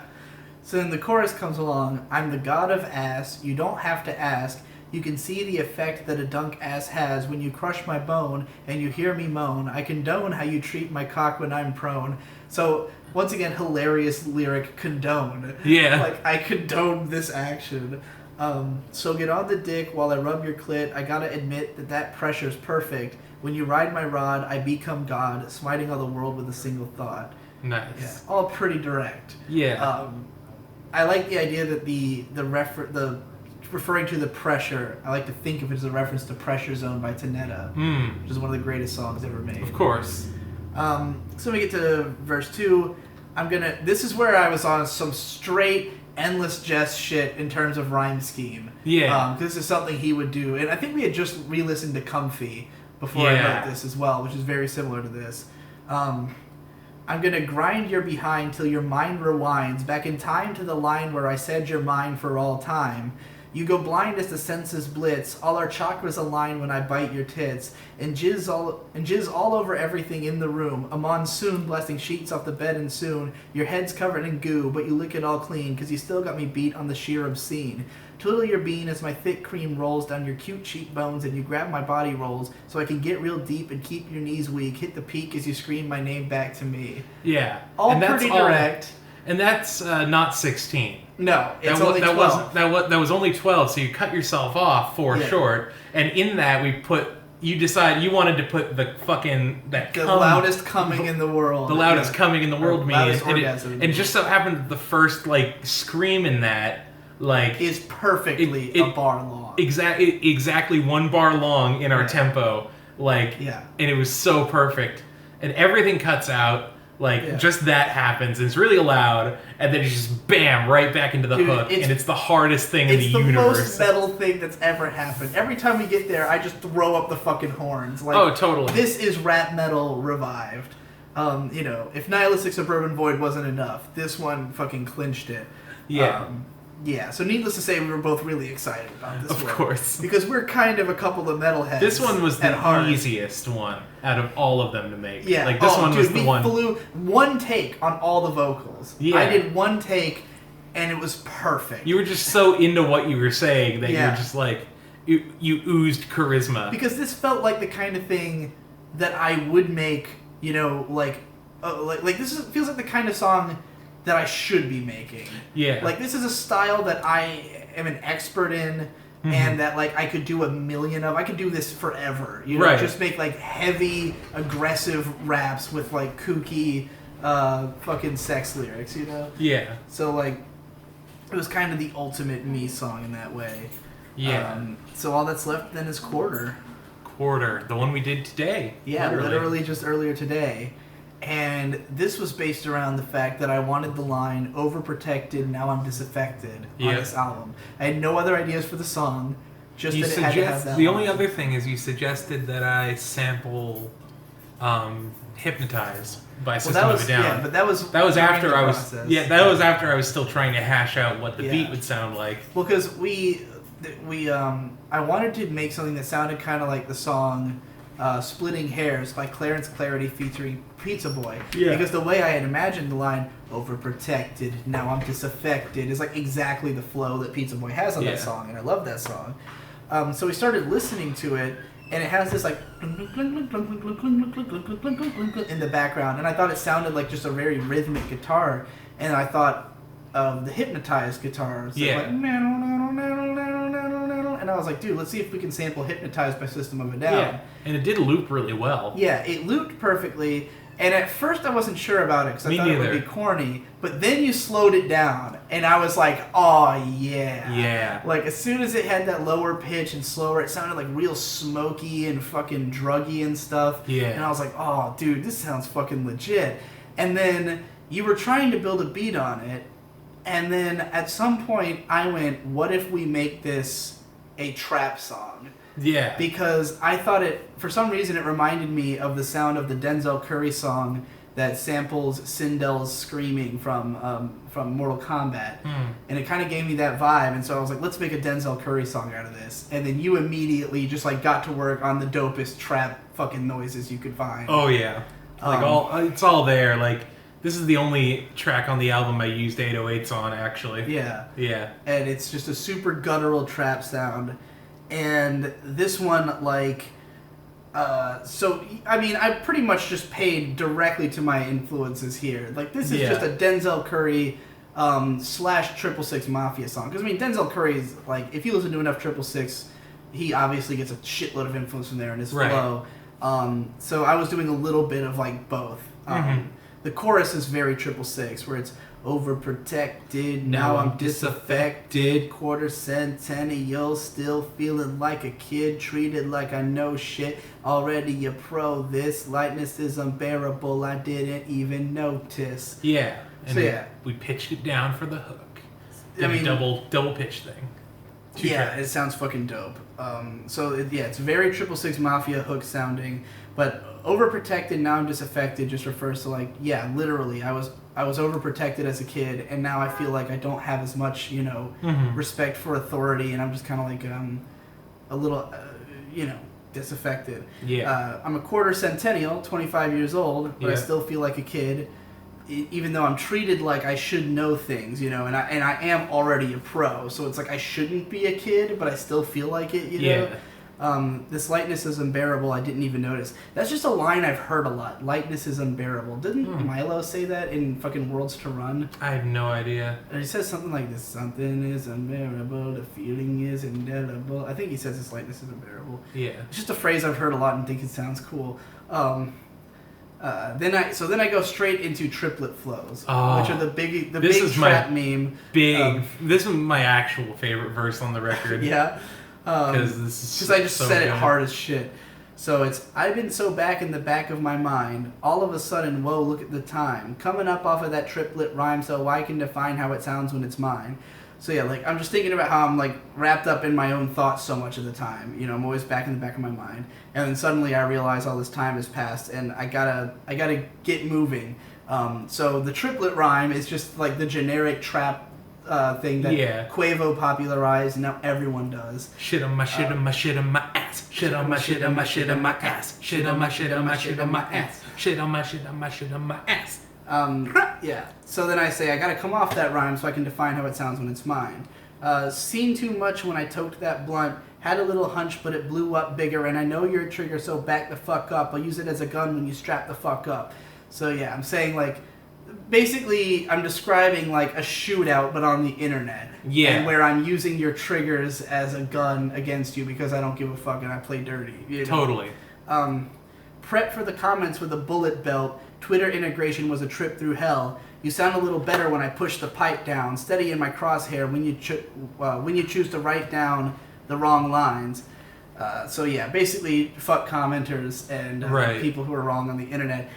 Pushing the pipe down is kind of in reference to this song called Fuck That Bitch by This Is Gangsta Rap. Oh my god. Which is a fucking phenomenal, like, parody rap album that has, the song goes, fuck that bitch, slap that hoe, fuck that bitch, kidnap that hoe, fuck that bitch, put your fingers around the throat, fuck that bitch and just choke. Oh my and then god. he sings, hold on, it's, I hate women, but I love pussy, because they always front and they try to push me.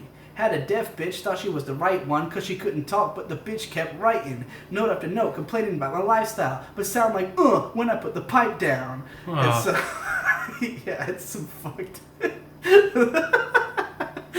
Damn. You sounded like disturbed almost. Ugh. Yeah.